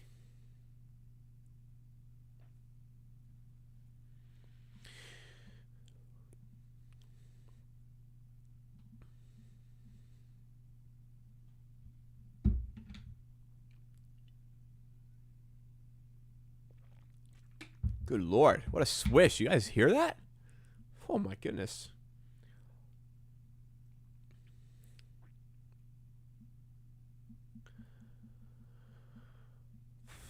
So, Jackson's still at the line.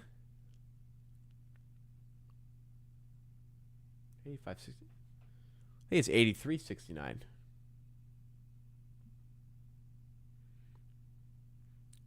Did I miss? Am I tripping? I thought it was 83-6. It's 83. It's 85-70. My head's on Mars. 3:44 to go in the third. And a tough pass by Barnes behind Martin is turned over. Jackson to Neesmith for 3. And he just can't get it going tonight. Neesmith 0 for 6 from 3. Grady Dick, he's been on tonight. Not quite here, though. Turns it over through traffic and then fouls at the top of the opposite three-point line. Or, wait, was that a Pacers foul? I'm sorry. Looks like the Pacers committed the foul, so it'll be Raptors ball in that case. James Battle, unfortunately, out for the remainder of today's game. Hopefully speedy recovery. Sprained ankle. The problem. So, yeah, it's an offensive foul. Raptors have the ball. It's Barnes. My bad. And draws a foul at the rim on Walker. Sky Barnes going to head to the line. So, really big first quarter from the Raptors. And just kept the status quo since then. Have a need to extend the lead. Just keep it the same and get it to the fourth. And you should be able to get over the line. If you're enjoying the stream so far, take a moment. Hit that like button. Take a second, seriously. If you're new to the channel, subscribe, help us out.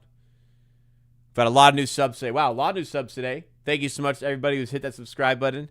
I'm live every Monday, Wednesday, and Friday at 5 p.m. for Raptors news, discussion, etc. And I'm live for most Raptors games for watch-alongs like this. And we have clips coming out all week. You like the Raptors? You might love the channel. Give us some support. Furphy to McConnell. Now Ben Shepherd back to McConnell, driving at Elijah Martin. Elijah staying with him, but McConnell, he's got that mid-range game. T.J. McConnell, the 6-foot dream. Ooh, Barnes taking it through traffic. Walker with the foul as Barnes throws it down. Back to the free throw line. He's had a couple of these. He just takes off. Gets a runway straight through the center of the paint. Goes down.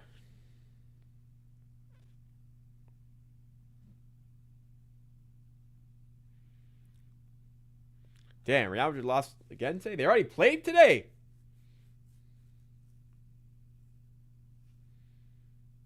Damn, they lost to who? Albacete. Who the hell is this? I do not follow La Liga, man. Because what the hell is that? Oh, it's Copa del Rey. Oh, my lord. They lost to a team in La Liga, too. A team that's struggling in the second tier. Bring back Alonso. Wow. I mean, from time to time, like one of the top tier EPL teams will get beaten by a championship club. But yet you never see Real Madrid get bounced early like that. Man, oh man. Historical day for Albacete, whatever that club is. I've never heard of them. Shout out them. A 94th minute winner, too. I gotta go find that highlight. That's there better be some limbs.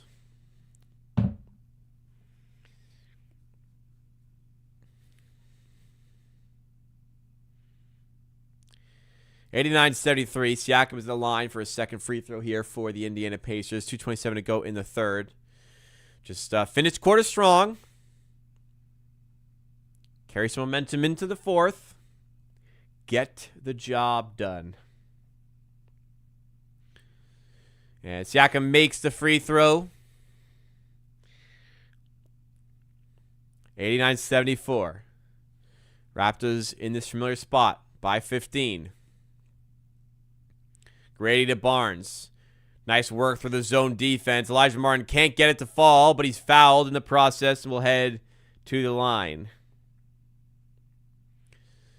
So Raptors, good job. Some fundamental play to break down the zone defense there. And Elijah Martin attacks well and draws the foul. One day, the NBA will evolve, I hope, to play advantage rather than call the foul, because it would have been Barnes' easy two on the layup. We have not evolved quite yet to that point. The foul has to get called. That's the rule. One day, they will take away that rule. They will allow advantage to be played. And we'll look back and think how silly it was that they had to call the foul, you know?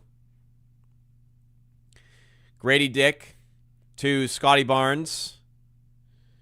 Great offensive rebound, by the way, Grady, on the Elijah Martin miss. 90-74. Barnes again going to the rim. This time can't get up, but he's fouled by Ben Shepherd. Raptors heading back to that free throw line for hopefully a couple more points. So Martin missed the free throw. Grady Dick, look at that hustle from the top of the key. How good is what the hell did Grady Dick eat today, man? How is he playing this well after playing so poorly all season? Barnes, first free throw's good.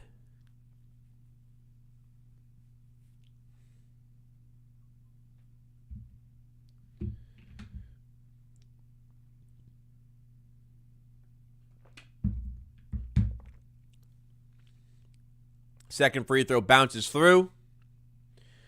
So it's back up to 18 points of difference. Under 2 to go.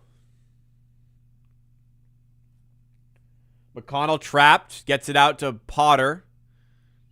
In the corner, Neesmith. And another three. No good. I think he's 7 from 3 now. Barnes other way. Abaji in the corner. Driving. Layup is good. 20-point lead for the Raptors. Timeout. Pacers. Grady Dick. Jack Armstrong saying he's double-double. 19 points, 10 rebounds. Ingram, balling. Barnes, balling. Murray Boyles, he's playing well. Grady Dick, balling. What a game. Grady Dick knows in those trade talks. Hey, put this in the front window of the shop, man. Our guys got 19 and 10. Memphis, are you watching tonight? They're probably asleep. They're in Berlin. But are you watching this? No, they're probably not asleep. They're probably watching. Manuel quickly resting up for you. Grady Dick, this is what he can do for you. We'll have Ja Morant, please. Shed started and hasn't needed to contribute a ton from a point perspective. So he hasn't. He's 2 points, 6 assists. He's doing fine. He's playing good defense. 1 of 6 from the field, though.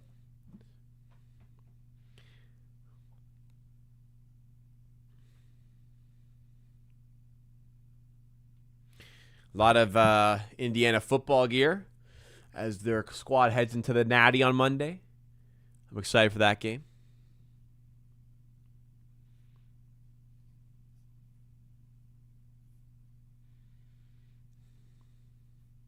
I've seen the 76 game tonight. I saw it was like, I think I saw it was like 90, 77.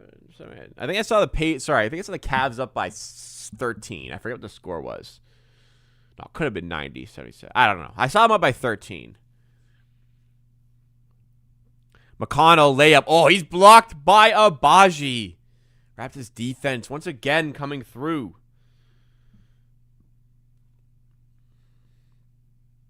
Grady ate his weed this morning. He ate something. Well, obviously something. But he ate something good.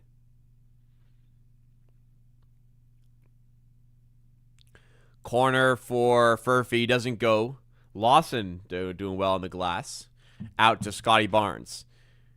Going up off the glass. Doesn't fall. Rebound by Nesmith. McConnell to Nesmith. He's fouled by Grady Dick. They call it on the blocking foul on the floor, but they're in the bonus, so he'll head to the line regardless.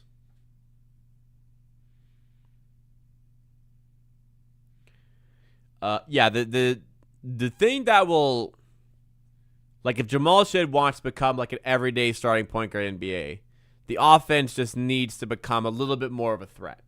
Like, he's a good playmaker, excellent defender, but from a scoring perspective, how is he going to not get ignored, essentially? How is he going to be good enough where the defense is not ignoring him? Because, like, the Raptors can't afford that lack of spacing. At a consistent level throughout the season. That's the progression for him to become an everyday starting point guard. Can he get there? I don't think so. But I think he's good enough to do it. We'll see if he can.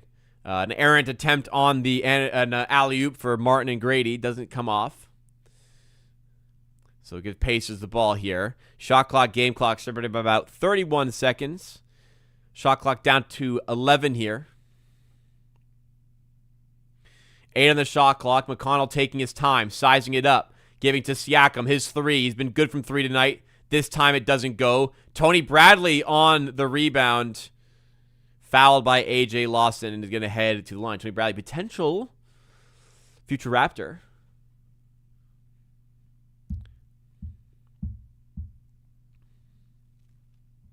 Grady's going to get the chain. Whole team is flex for the photo. I hope so. That'll be some good vibes. Grady can get that. Secure that. If they win, he better get it from here. First free throw by Bradley is good.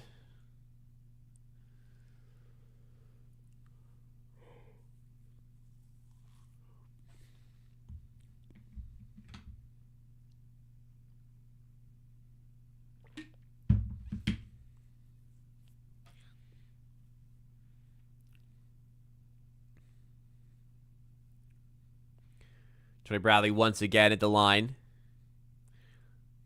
After making the first one, second is also good. 16-point game. Shot clock, game clock separated by 6. 2-for-1 opportunity if you really want to, but the Raptors are not going to do it. They're going to take their time, find a good shot. Hopefully, find a good shot.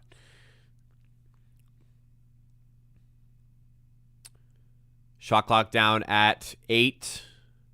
Barnes taking his time. Now they get into the action. 2-man game. Abaji in the corner. Lawson for 3. Got a good look. It just spills out. Elijah Martin the rebound. 5 on the clock this time. Barnes wants to do it himself. No, he goes to the corner. Abaji doesn't go for 3 here. Unlucky. 2 good looks to end off the quarter. Don't fall for the Raptors, but they still have this 16-point lead, 94-78, led by 21 after 1, by 19 after 2, by 16 after 3, in a prime position to go win this game. Let's close this one out, finish off the job. So far today, Brandon Ingram, 22 points, 9 of 18. He's cooked on offense. Barnes, been everywhere again. 20 points, 12 assists. Excuse me? I didn't even take in. Barnes is running with 12 assists tonight to go with the 20 points and 7 of 13 shooting. I love it. Murray Boyle's a dog, once again, as normal. 10 points, 9 rebounds, on the verge of a double-double. 4 offensive rebounds. Jamal Shed, only 1 of 6. But he's got 6 assists to go with it. And off the bench, Grady Dick is best of the season. 19 points, 8 of 13. 10 rebounds, 4 offensive rebounds. The hustle stats for Grady tonight, exceptional. Good quarter there for Siakam. Helped kind of orchestrate a little bit of this comeback. But only player above 11 points. Jarris Walker's got 11. Siakam's got 22. Nobody else in double digits for the Pacers. Nesmith, critically, 0-7 from their perspective. And it's just the Raptors are shooting better. They're 50% from the field. They're getting more possessions. They've got 2 more offensive rebounds. They actually got 1 more turnover. They're actually not even... Where are these extra possessions coming from? It's not offensive rebounds. It's not turnovers. Yet they have taken 9 more field goal attempts and only 2 less free throws.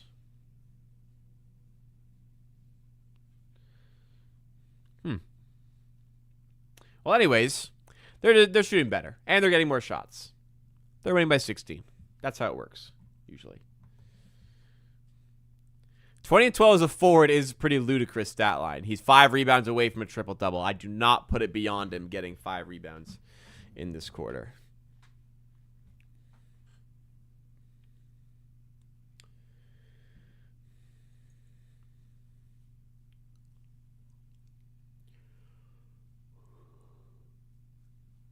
What do I think of our 905 players realistically? Like, outlook for them? Jamison Battle. I don't think he's a long-term Raptor. AJ Lawson. There's enough talent that'll keep him in the league, I think. Elijah Martin. If he refines the offense, there's an NBA future there. Oh, excuse me. It snuck up on me. Yeah, Battle.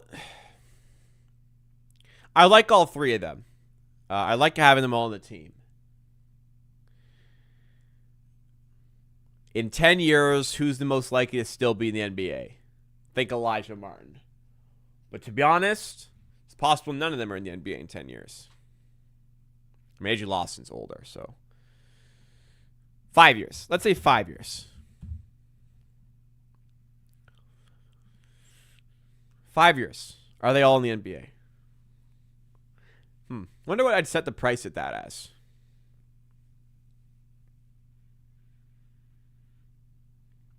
I mean, I hope they all are, but I'm not sure. Jamal Shed with the right. He's fouled. Pacers have it down to 14. So Raptors need to keep them here. Keep them here. There's still time to come back for them. 12 minutes, loads of time.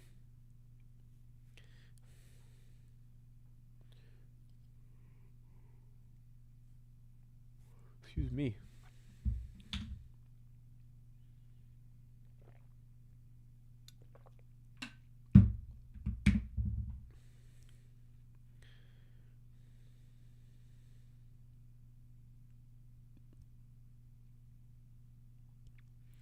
Shed puts it in at the line. Here come Pacers other side. 2 of 2 trip. Makes it 16 again. McConnell to Siakam for 3. Only likes it from the corner today. Doesn't go there. Bradley tries to save the rebound. He doesn't manage to do so. It's out of bounds for a Raptors ball.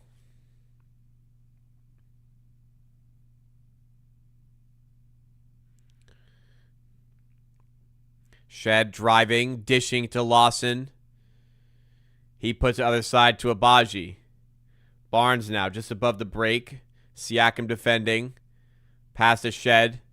Pick and roll with Barnes. Instead find Lawson. Good ball movement by the Raptors, but Lawson couldn't get it into the corner. Ben Shepherd tips it away. Out of bounds. Raptors 2.8 on the shot clock to try and find something here. Shed small. I think Shed's 6 feet or 6'1". Lowry's 6'3". So he's absolutely shorter than Lowry. Abaji puts on the deck, puts it up at the rim, is a little short on the underhand, doesn't fall. So Pacers chance on the other side.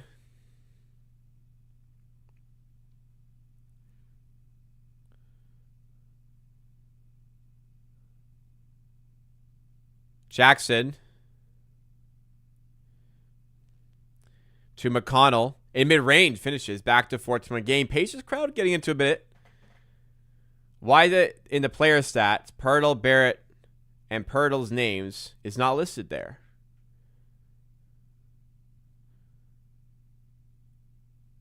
Because they're not playing. Barnes, oh, wow, what a move. Finishes.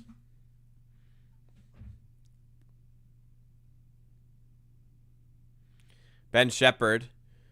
And they call an offensive foul, I think, on Ben Shepherd. See, I like that we got the call. That was a late whistle, man. Oh, we got it. It's a foul. It's the right call. That's a late whistle, though. That would annoy me. Other side. I mean, it annoys me anyways. Wow, Barnes. Little spin move past Siakam there.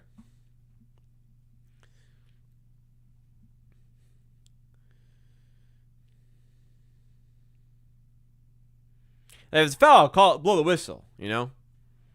Don't think. Well, I guess, you know what? Maybe some of you think about it. You get the call right. Maybe that's worth it. Maybe I treated you too harshly, NBA refs. Murray Boyle's inbound to Shed. Off we go again.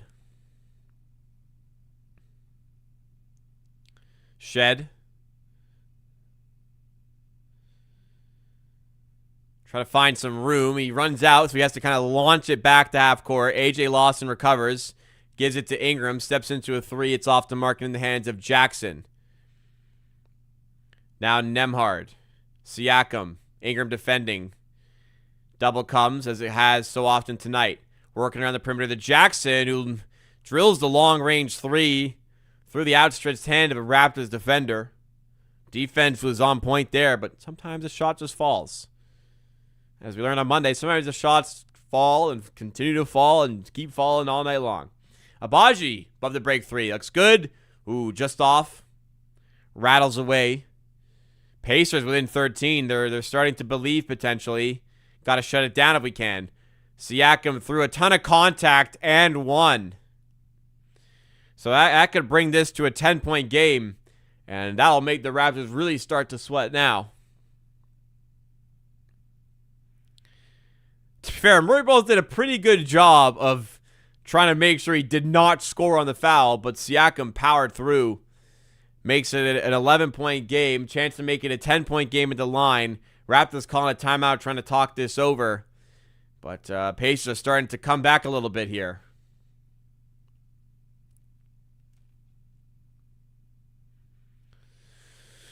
Got to dial back in now. Pacers are here to play.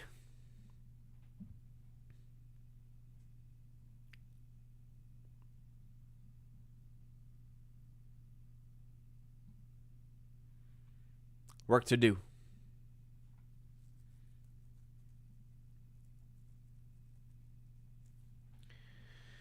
You do suppose. I mean, it'll happen when you're not a good three-point shooting team.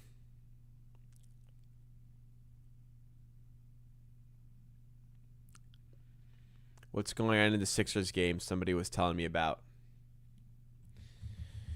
They asked me and then didn't tell me what was going on.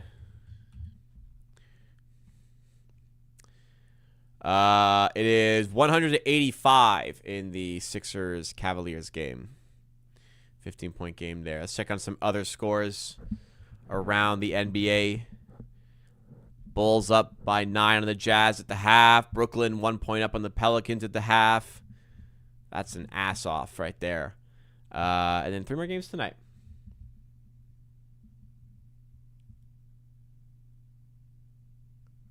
With Davis and he healthy in the playoff, what is our ceiling?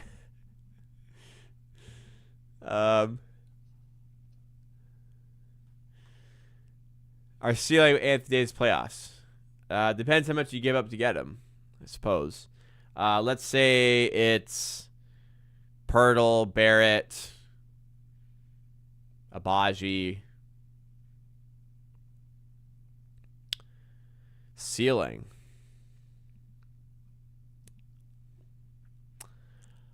Like, ceiling is, remember, ceiling is the absolute ceiling. I could see a Raptors team with Ingram, Barnes, and Anthony Davis. And if you maybe trade quickly to upgrade for Ja Morant, I could see that team, honestly, winning the East. That's ceiling. That's not realistic. That's ceiling. I think they're capable of beating any team in the East over the course of a 7-game series. I don't think they will. I think it's their ceiling. I do not think they could beat a Western Conference team in the finals. Do not think they can. I think realistically, with those guys, it's a second-round team. But they're capable. Like, it's within the realms of their abilities to win the East with AD, Barnes, Siakam. Or Siakam. Ingram. Siakam at the line just missed a free throw. That's why I was thinking about him. Lawson to Barnes down low. Needs some points on the board. Barnes misses. Gets his own miss. And is going to head to the free throw line. 5 fouls in Siakam. That's a big deal. That's a big deal.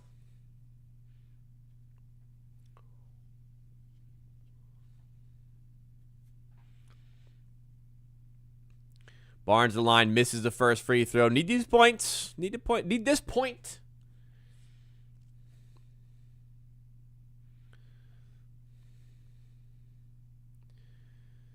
Second free throw for Barnes is no good. 2 missed at the line.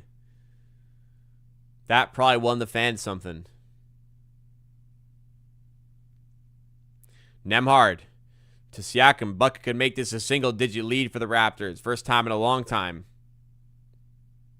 First time since the first quarter. Siakam for 3. Front rim and right in the hands of the grateful A.J. Lawson.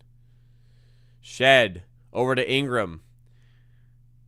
In the corner for Barnes. And he steps out of bounds. Couple sloppy possessions there. 8:26 to go. I'm feeling a little nervous now. I'm not going to lie.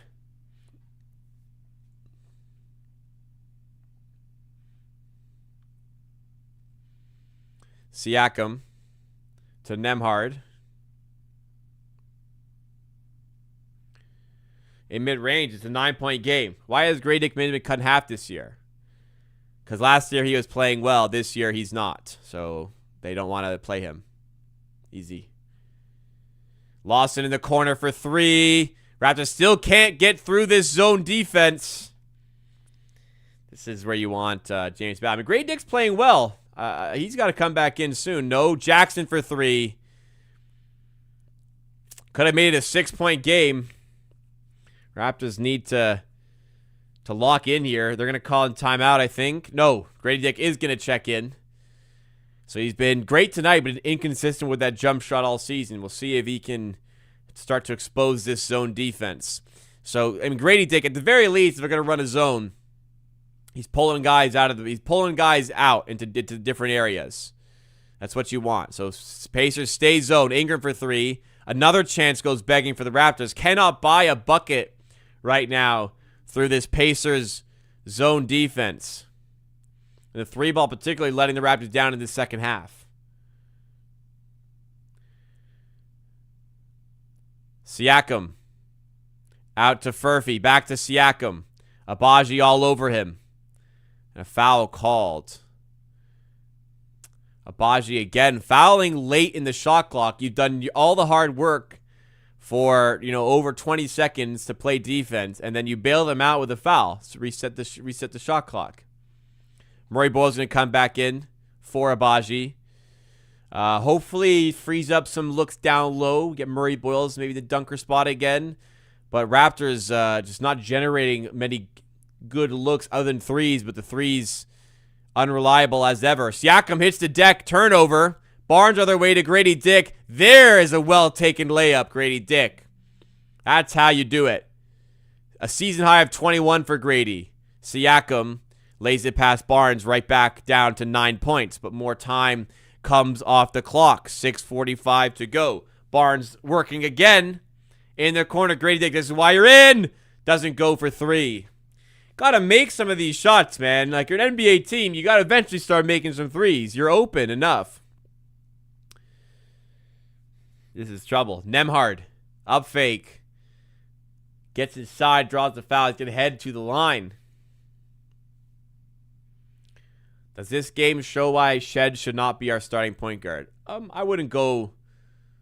I mean, there's certainly like signs that come from it, I suppose. One game is not indicative of a player, but I would say this confirms the bias I came into the game with on my thoughts on him as a starting point guard.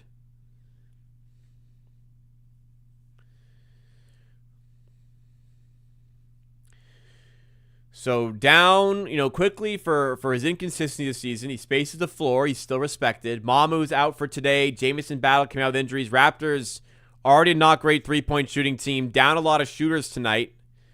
And feeling the effects of it. I mean, to be honest, they had the shooters in the last two games and also weren't hitting threes. So they've just struggled to knock down threes. They're doing, and the problem remains in the second half.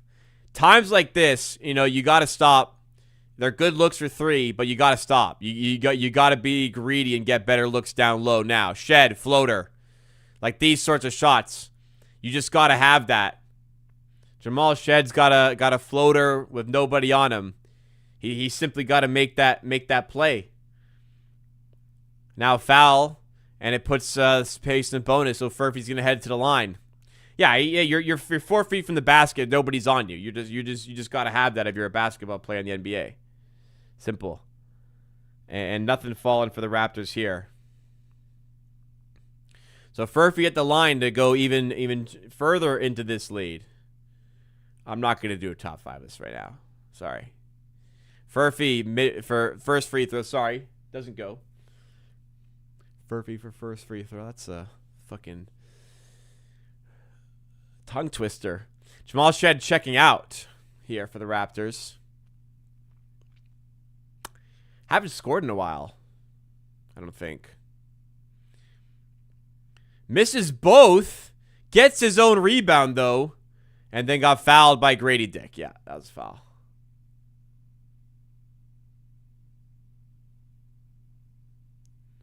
Yeah, Michael, I am capable of doing the math on what the lead was and what it is now. That looked like a foul. Yeah, it's foul. Maybe an incoming win for the Raptors. Furphy back to the line now. Raptors are winning in the fourth quarter still. Still ours to lose.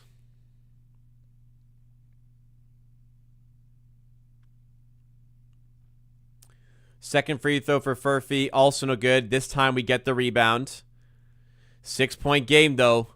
Murray Boyles to the rim. Another chance goes begging for the Raptors.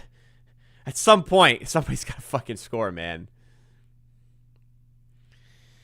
Offense ice cold.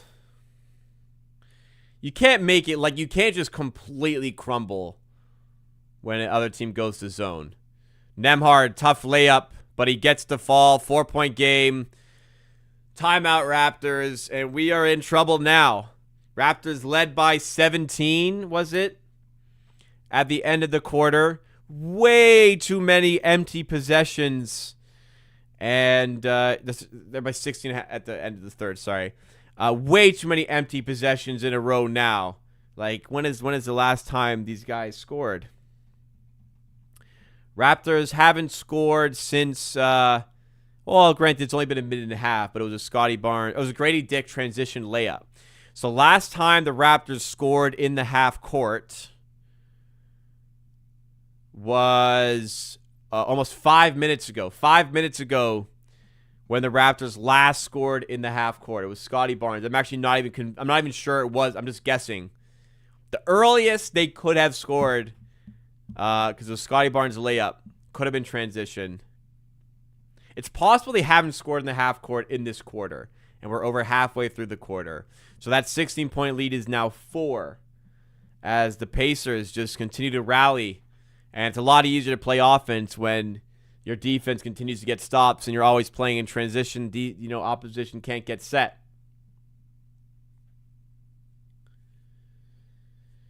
But as tough, as it is here, the Raptors are winning. They are up by 4 and can still win this game. It is not over. They're making it a lot harder on themselves and certainly very losable from here, but they are still up. Play a good 6 minutes, 5.5 minutes. You win this game, you go back home.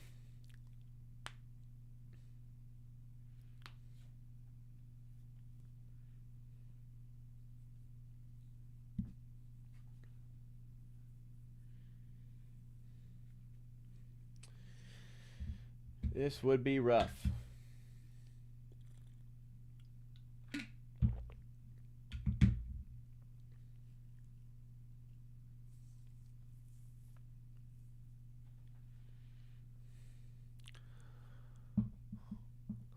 Up in the 4th. It's not over. Everyone treated it like we lost. We didn't lose.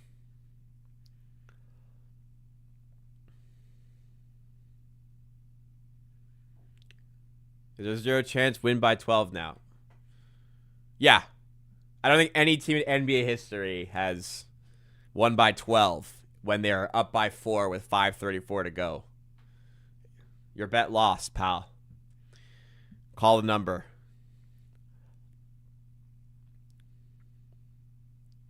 All right. Out of the timeout. Raptors, 5:34 to get the job done. You could just Google that easily, Wonton Poppy. Just Google. You'll probably know within 30 seconds. Maybe less. Ingram. Still in the zone. Pacers. Shed. Fighting through. And that shot is not going to help us win this game.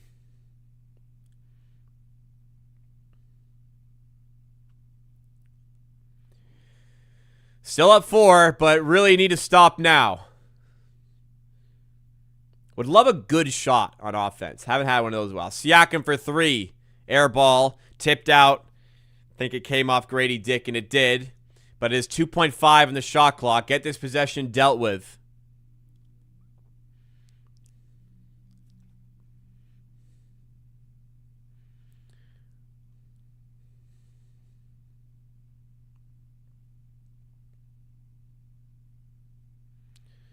In for Bradley. Corner Neesmith.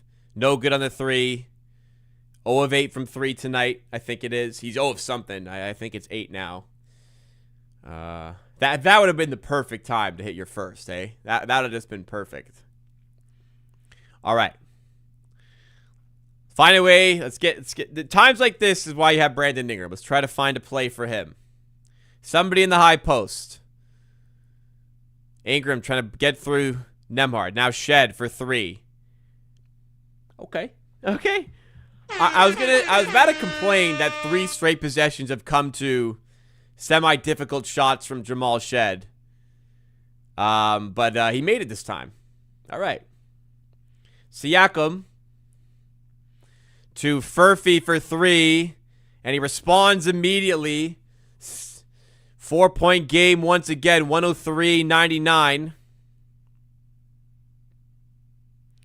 Shed to Ingram. Foul? Surely a foul. He's tied up with Neesmith. Good defense there by the Pacers. Raptors got to come up with something here.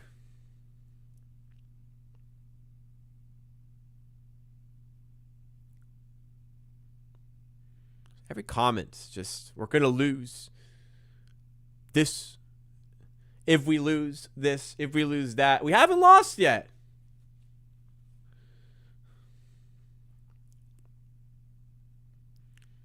We all know what the score was. We all know what the score is now. Don't need the mathematicians in the chat to help us out. Ingram wins the jump. 10 seconds to roll. Grady Dick to Ingram. Fires away the three. That's how you break down the zone. Back-to-back threes for the Raptors. Can they get the stop to go with it, though? 7-point game. Siakam to Nembhard.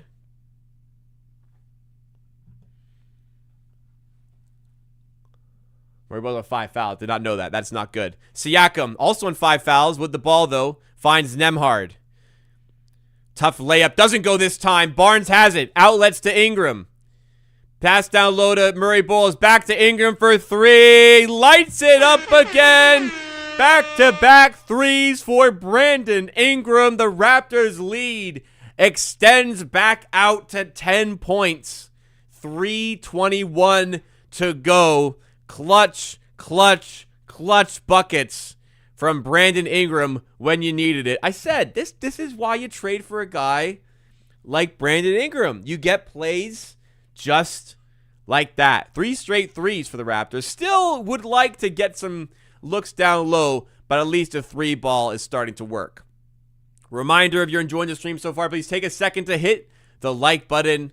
Help drive us up in YouTube algorithm. We're getting into some clutch scenarios here. Would love to get as many Raptors fans in here as possible. If you're new to the channel, I'm live for most Raptors games. I'm also live every Monday, Wednesday, and Friday at 5 p.m. to cover everything you need to know about the team. Subscribe to the channel so you never miss out on anything. All right, talking it over. 10-point game. The floods of tears in the chat, hopefully, can be wiped away. We're going to lose. We might still lose. Still plenty of time. 3:21. Shit, they hit a 3 here. It's 7. Another 3 is 4. Work to do. Finish the job.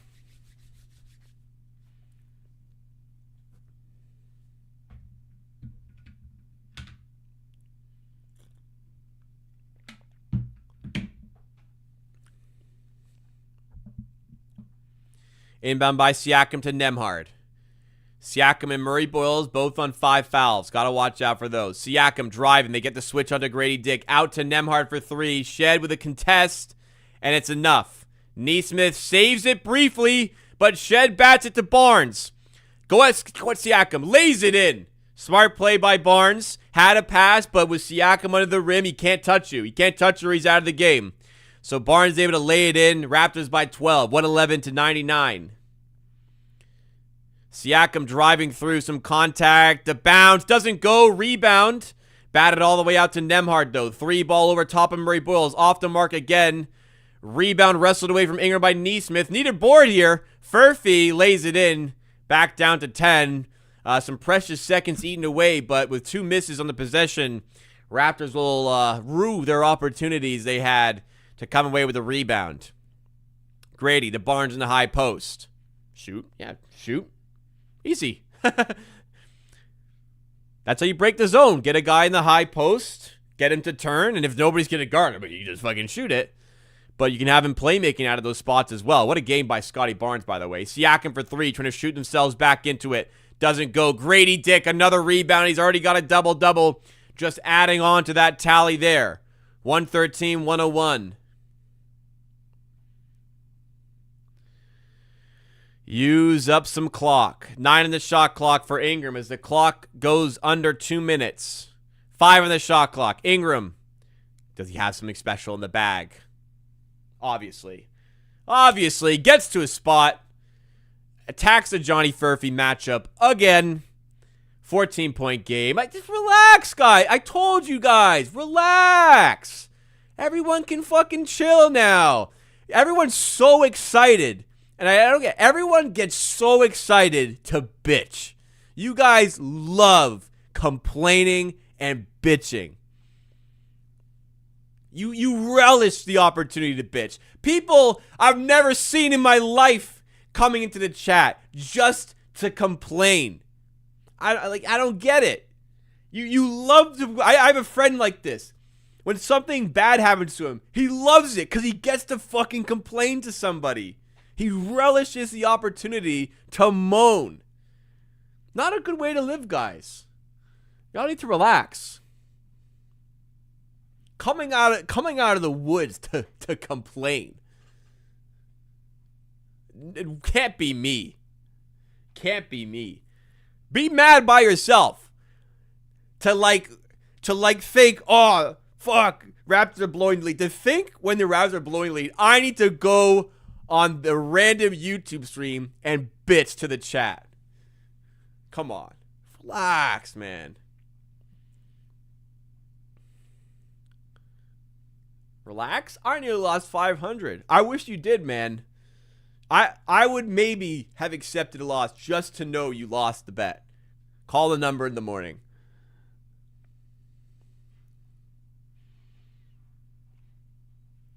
Raptors by 14, just like that. They could have lost, but just the desire to complain is something I'll never understand.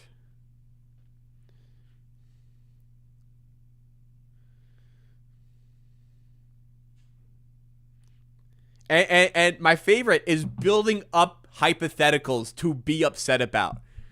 Like, it hasn't even happened yet. If this happens, I'm gonna lose it. That's the best. Manufacturing a scenario to be upset about. Look at that. That is an empty ass stadium now. Empty ass arena now. All right, Raptors on the ball, up 14. Just need the clock to tick away, and this one is over. Pacers have gone to the garbage time lineup. Raptors have not. Shed lobbed up to nobody. That was a bad pass. Walker. That was not Walker. It's Potter for 3. No good. Raptors going to call a timeout to get their garbage time lineup in. Not going to be any Garrett Temple tonight. He's out with back spasms. He's on the bench in a tracksuit. Usually he's in a suit, though. Guess he didn't pack one for the trip.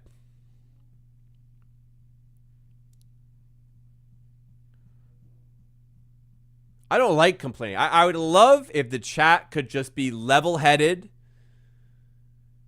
not lose it at the slightest inconvenience, and we're all happy. But it doesn't happen. I don't enjoy it. I don't relish the opportunity to be upset. But there's people clearly out there who do.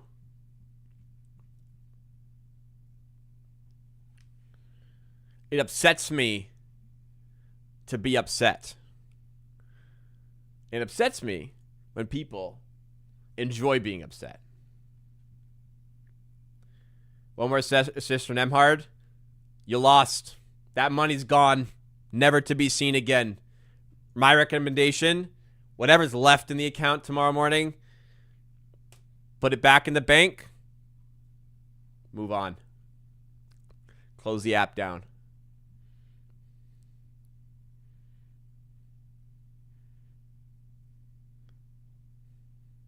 Have I ever gone into a chat on YouTube just to complain? No, I can't say I have.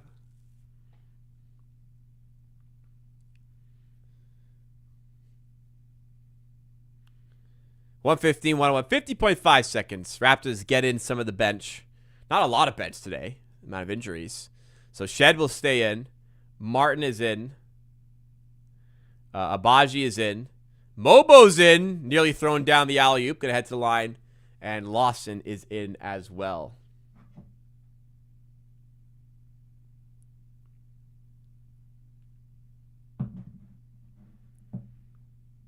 Yeah, with all due respect, playing with the same 50 for just, 50, whatever. You can lose $50.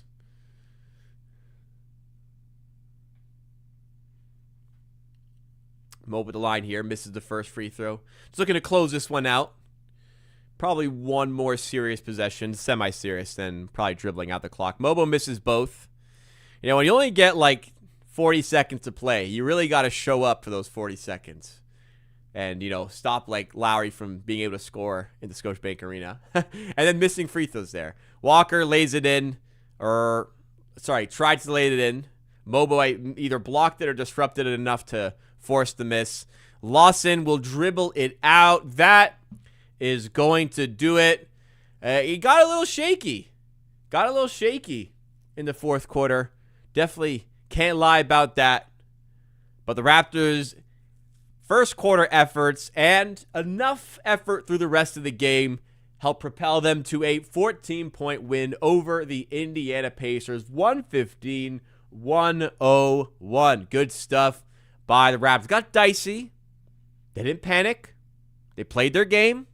Got some big shots out of the guy you traded for to get big shots in Brandon Ingram. The rest is history. We wipe our hands clean. We move on. This easily could have been, I mean, you could call it like a banana peel type of game, one you slip up on. But Raptors were missing some key bodies tonight. 3 starters out for this one. Emmanuel Quickly, Jakob Poeltl, RJ Barrett all out. Key bench piece, Sandro Mamukelashvili out for this one as well with an illness. Raptors entered today as underdogs, slight underdogs. Pacers were slightly favored for this one. So it was an easily losable sort of game, but once the Raptors got themselves in that position, up by 27, it should have been a little bit more comfortable. They were denied by the Pacers' zone defense in the fourth quarter. That is an area of concern for sure. Definitely alarming that the Raptors, not just the fact that they couldn't break down the Pacers' zone in the fourth, it was just the over-reliance on three-point shooting there. There wasn't enough. I just want to stick to the fundamentals. Get somebody up in the high post. Get Scotty Barnes up in the high post. Break down the 2 players at the top there. Get the ball to Barnes. Get him to turn. Get him to play make out of those spots. That to me is the best way to break down that zone defense. Get them moving around. Maybe find Colin Murray-Boyles in the dunker spot after plays like that. But it was just a little bit of an over-reliance on threes for the Raptors that contributed to the near downfall that was. But then again, it was 3-point shooting that got them out of it. It was just unexpected after that. Shed with a big 3, then back-to-back big ones from Brandon Ingram. Raptors pull out the double-digit advantage. They get the job done, as we said. We'll go to the box score to finish off. Then we'll wrap it up for the evening. What has been a successful night for the Raptors. Brandon Ingram, 30 points. In the end, probably the star performer, 12 of 23 from the field. 7 rebounds, 4 assists. Interesting, though, 0 in the plus-minus category. A.J. Lawson was in for that real long, tough stretch where the Raptors couldn't score. Minus 18. He had some looks in that stretch as well that he could not convert on. Abaji, good performance. Don't get a ton of those off him, so nice to see. Grady Dick, probably his best of the season. 21 points, 11 rebounds, 9 of 15. I hope they give him the chain. He wasn't the best performer. That honestly probably goes to Ingram or Barnes. Barnes was terrific again. 26 points, 10 of 16. Good bounce back yesterday, or 2 days ago, he was 5 of 16. 26 points, 13 assists. How about that, man? 7 rebounds, 2 steals in a block. Loading up the stat sheet as usual. What should be an all-star season. Murray-Boyles double-double. Good stuff. Got dicey, but hey, the Raptors won by 14. I'm not gonna complain about a 14-point win.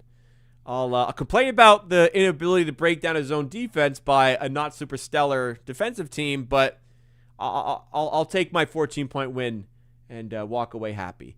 49% from the field. That came down quite a bit. Well, I mean, I think first quarter was like 73, so it was gonna come down, but it dropped to 49. They still got the job done. Offensive rebounding was a bit of a problem in the fourth, but there was enough there, enough firepower. You trade for the big players to make the big plays. The big players made the big plays. You win, and we can wrap it up. All right, guys, if you enjoyed the stream, take a second, hit that like button. Would really appreciate it if you enjoyed the stream. If you enjoyed complaining about the game, whatever it had to be, do me a favor, hit the like button. If you want to see more Raptors content like this, subscribe to the channel. I'm live Monday, Wednesdays, and Fridays at 5 p.m. for Raptors news, discussion, everything Raptors, and live for most Raptors games for watch-alongs like this. I'll be back on Friday, 5 p.m. for the happy hour. Back on Friday as well for the Raptors game as they host the Los Angeles Clippers.